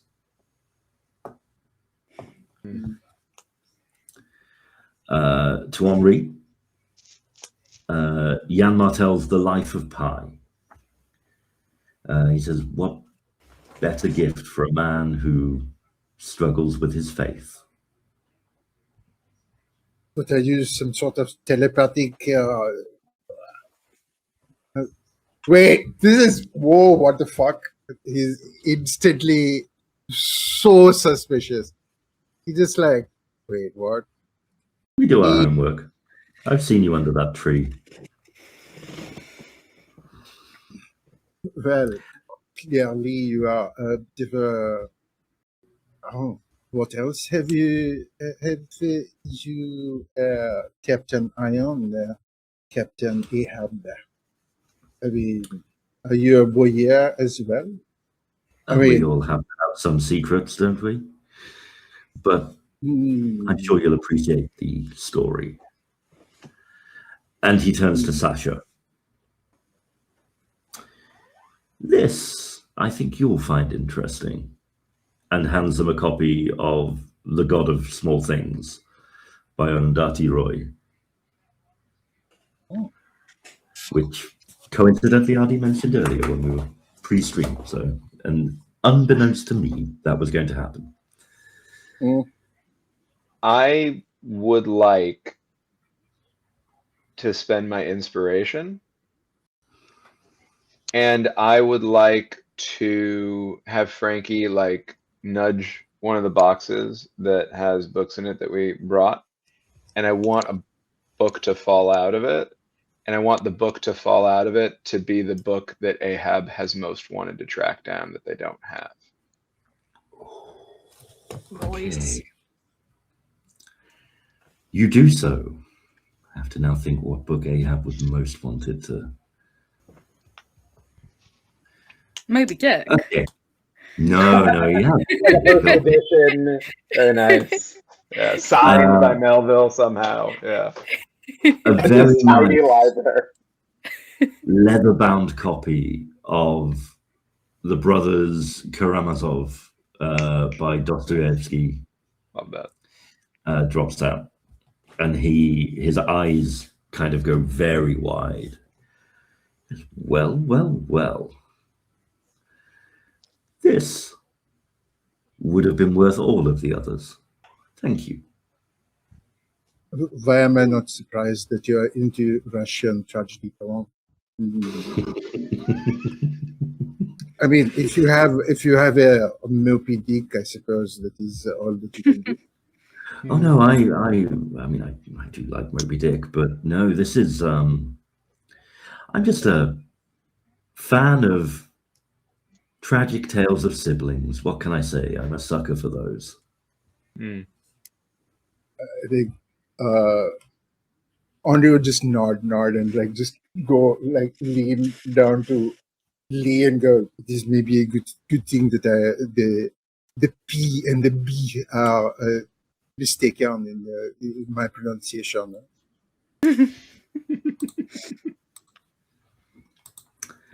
I bid you all farewell. Safe travel. Okay, so we've brought the books. We've come to an arrangement. Are we on the same page for all the terms that we discussed before we left? Yes. As I said, there are some creases to be ironed out when your leadership returns to shore about whether our communities can coexist. But whatever choice you make, our arrangement, even if it is just for a share of the spoils and we locate ourselves elsewhere, our arrangement is complete, bar the nitty-gritty.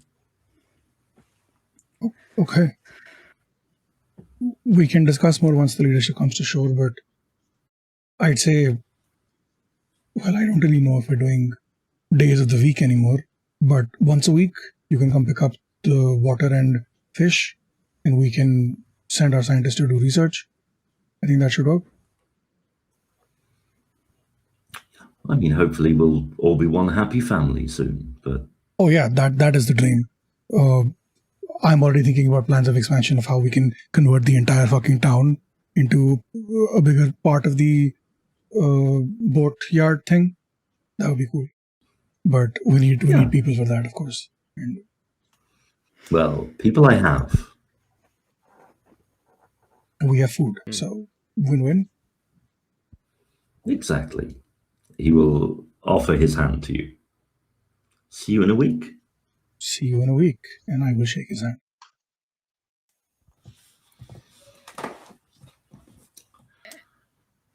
Ahab, before I leave, can I ask you something?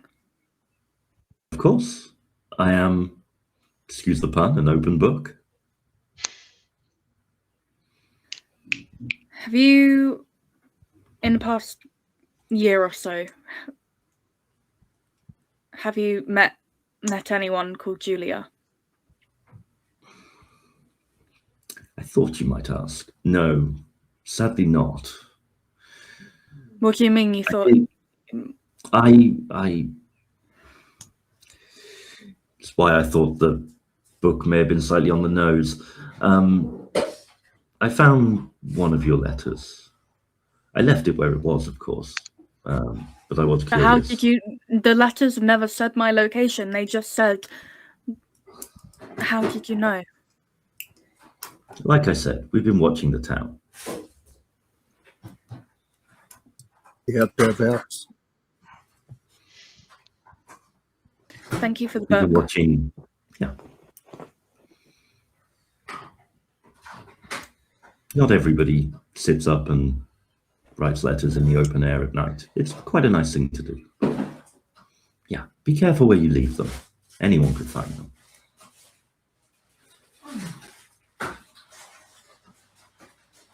I walk This out. fucking guy. Yeah, I like him and then I don't. Like, why you gotta read somebody's notes? It's not addressed to you. Mm-hmm. Not saying any of that out loud, but just like glaring. Like that, you sus bro glare. Mm-hmm. yeah, you are all free to head back to town. I will say, Sasha, as you flip through the pages of the book, I'm assuming you're not reading it yet, but you will notice that one of the pages is loose. Okay. Can I pull it out and see if it looks different? It absolutely looks different. It is a...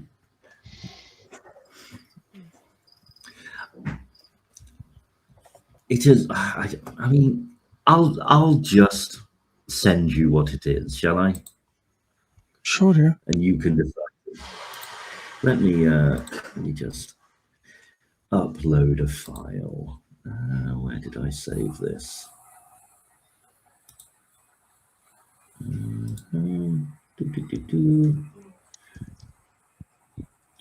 I save it? I may have to come back to this. It has got lost in a bunch of things. There we go. I can open it. Different file. Right. It's very confusing. Are you doing this in front of everybody, or?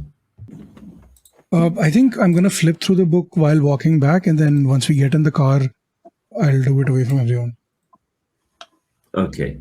I don't know if I don't know if this is like an Ahab thing or if it like is literally just notes in a book.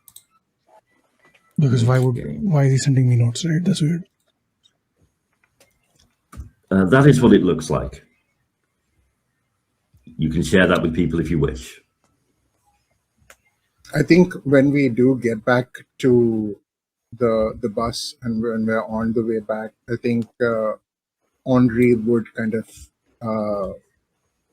I mean, if Irina is still driving, Henri would have. I mean, at this point, actually, he would just he would have opened the door to the passenger seat for Lee. Then he would have just gotten in the back after you, and then he would have turned to Sasha and gone, Now that all that the tension is over, mon ami, I need the zaza, the good stuff, the green, yeah. What? I need a joint. No, Sasha's too busy looking at the book, at the page. She's like, oh shit, yeah, no, fuck. Yeah, of course, yeah. She's gonna reach into her pockets. Fuck, I'm out. I'll get you some as soon as we get back. It's on the boat, right? You are usually much more, whenever the Zaza is brought up, very on point. What is happening? Look, I only packed enough for the summit and back. I didn't know this fuck would send us off on a mission, right? So I didn't anticipate that. Next time I'll be more mindful of carrying enough to have more with us. Okay. Shut them Rose out. pipes up. If we did have a brick or something, that fire back in the town would have been way more enjoyable. I'm going to say, as you guys banter back and forth on the drive back to the town, that's a good place to end our penultimate episode of the series. Wow. And by the series, you mean season 1, right? Yeah, Mhm. Yeah. We're all gonna survive. It's all gonna be fine. Oh my god. Yeah. So yeah, that's been episode 4. This has been our wonderful cast of players. I have been your storyteller, general bastard, maniac, NPC runner, Mike. You can find me on Blue Sky at Run Like Craig, on Instagram at Run Like Craig 1979 because I am old, and on Pantsless tables every other Friday from this game in Dark Waters, our D&D long-running series now, where I will be playing a new character next time after my character died last week. So fun times. I've burned through 2 characters in this campaign now. But character death is something that our fellows here won't have to deal with, obviously. But I'll let them tell you where you can find them and what they do and who they are now. We will start with Adi. Okay. Hello, people of the internet. RDMK, Fabhi him pronouns. You can find me at RDMK on Blue Sky and on YouTube, and also on Many-Faced Plays on Twitch. Yeah, where we will be doing a couple of interesting things coming up. If I'm allowed to plug one thing, I will plug the Last Conversations, a massive, intensely ambitious anthology project where a bunch of amazing role players are going to get together to play The Time We Have, which is a emotionally devastating game about the conversation that happens on either side of a locked door between a survivor and an infected during a zombie apocalypse. And that's going to be fun. So much fun. I'll bounce it over to Baba. Yeah, so you can find me on Blue Sky at babayaga.quest. And the next time you can hang out with me is next Thursday, the 18th, at 8 a.m. Pacific, translate for your time, over on House of Dreams, where I'm going to be producing the next season of Wander Home for Hector or for Okami. Awesome. Let's go. Love that. Let's throw it over to Morn. Hi everyone, thanks for watching. My name is Morn Putman Trimmer. My pronouns are they, them. You can find me on Instagram and Blue Sky at Morn Putman Trimmer. You can also find me on at Damsels in Distress. We are currently on a break, but we have some exciting things upcoming. You can also find me on Wasn't There a Man Theatre. We've got some exciting live shows coming up, so if you're able to get to them, keep an eye out.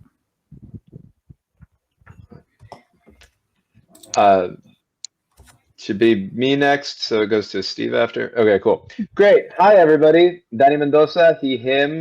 Ben Frankie, also he, him. Super excited. Thank you all for trusting me enough to be a dog in the apocalypse. That is a lot of trust I don't take for granted. I was joking earlier about the, hey, gambling pays thing for kids. I will say, good lesson to take away from this for real. Play with awesome people who you trust and trust you. It makes playing these games all the more what they're supposed to be, right? So that's the big thing I want to plug. But also, happy Pride, fuckers. Like, this is Pride, and it's Pride forever, baby, because we are priding our faces off all month. We were priding last month, and we're going to pride next month. We're going to pride year long. How we're going to do this shit, because we love ourselves, and we love each other. So for that, got a lot of Pantsless Pride coming up that I'm involved in and that I'm not involved in. Obviously, more of this show. But I'm also going to be playing with Baba here and Steve, Visigoths versus Molgoths, all the way toward the end of the month. So you're going to be able to see us do that. And that's going to be really exciting and lovely and wonderful to raise money for incredible causes and wonderful people in the community through mutual aid, depending on which way you want to go with that.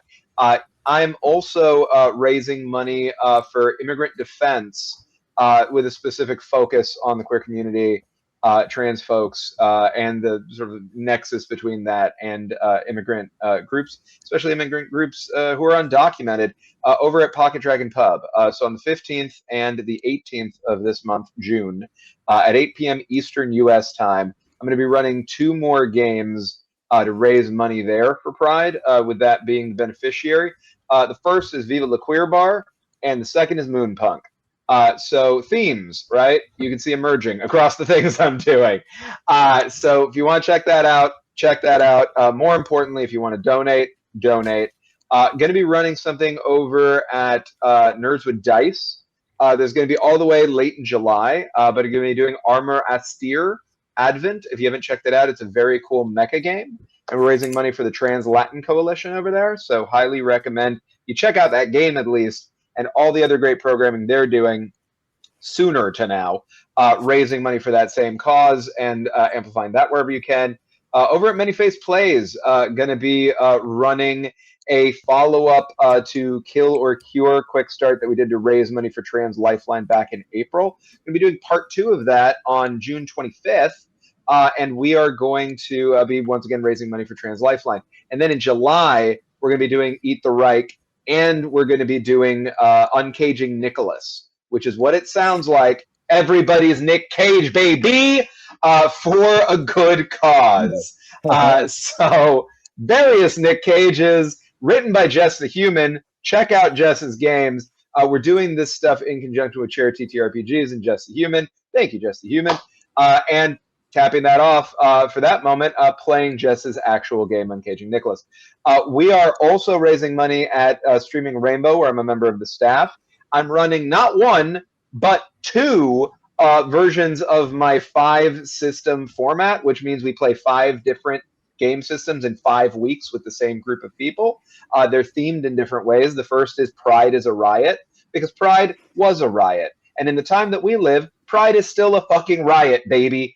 We have to be, we want to be, we deserve to be, so we are. So we have all... Exactly. So we have already played some fantastic games there. You can go back and check out Thirsty Sword Lesbians, Moonlight on Roseville Beach, which got a shout out from the creator of Moonlight on Roseville Beach. So if you want to check that out, approved by the creator. So that's something. We got, we're taking next week off over there just to amplify stuff around Juneteenth for everybody else who's going to be doing stuff for that. But after that, we're coming back with Monster Hearts 2. Then we're going to be doing Extreme Meat Punks Forever, and then we're going to be doing Queers, which is all caps with a Z exclamation point from Son of Oak, the City of Mist folks and Legend of the Mist folks. Highly recommend that game too. All of these are great. And we're doing Half of My Soul, which is a reference to Madeline Miller's The Song of Achilles and is also inspired by Queer as Folklore, which is a great nonfiction book if you're interested in checking that out, where we get into liminality and being the between people. And we are doing Aegon there.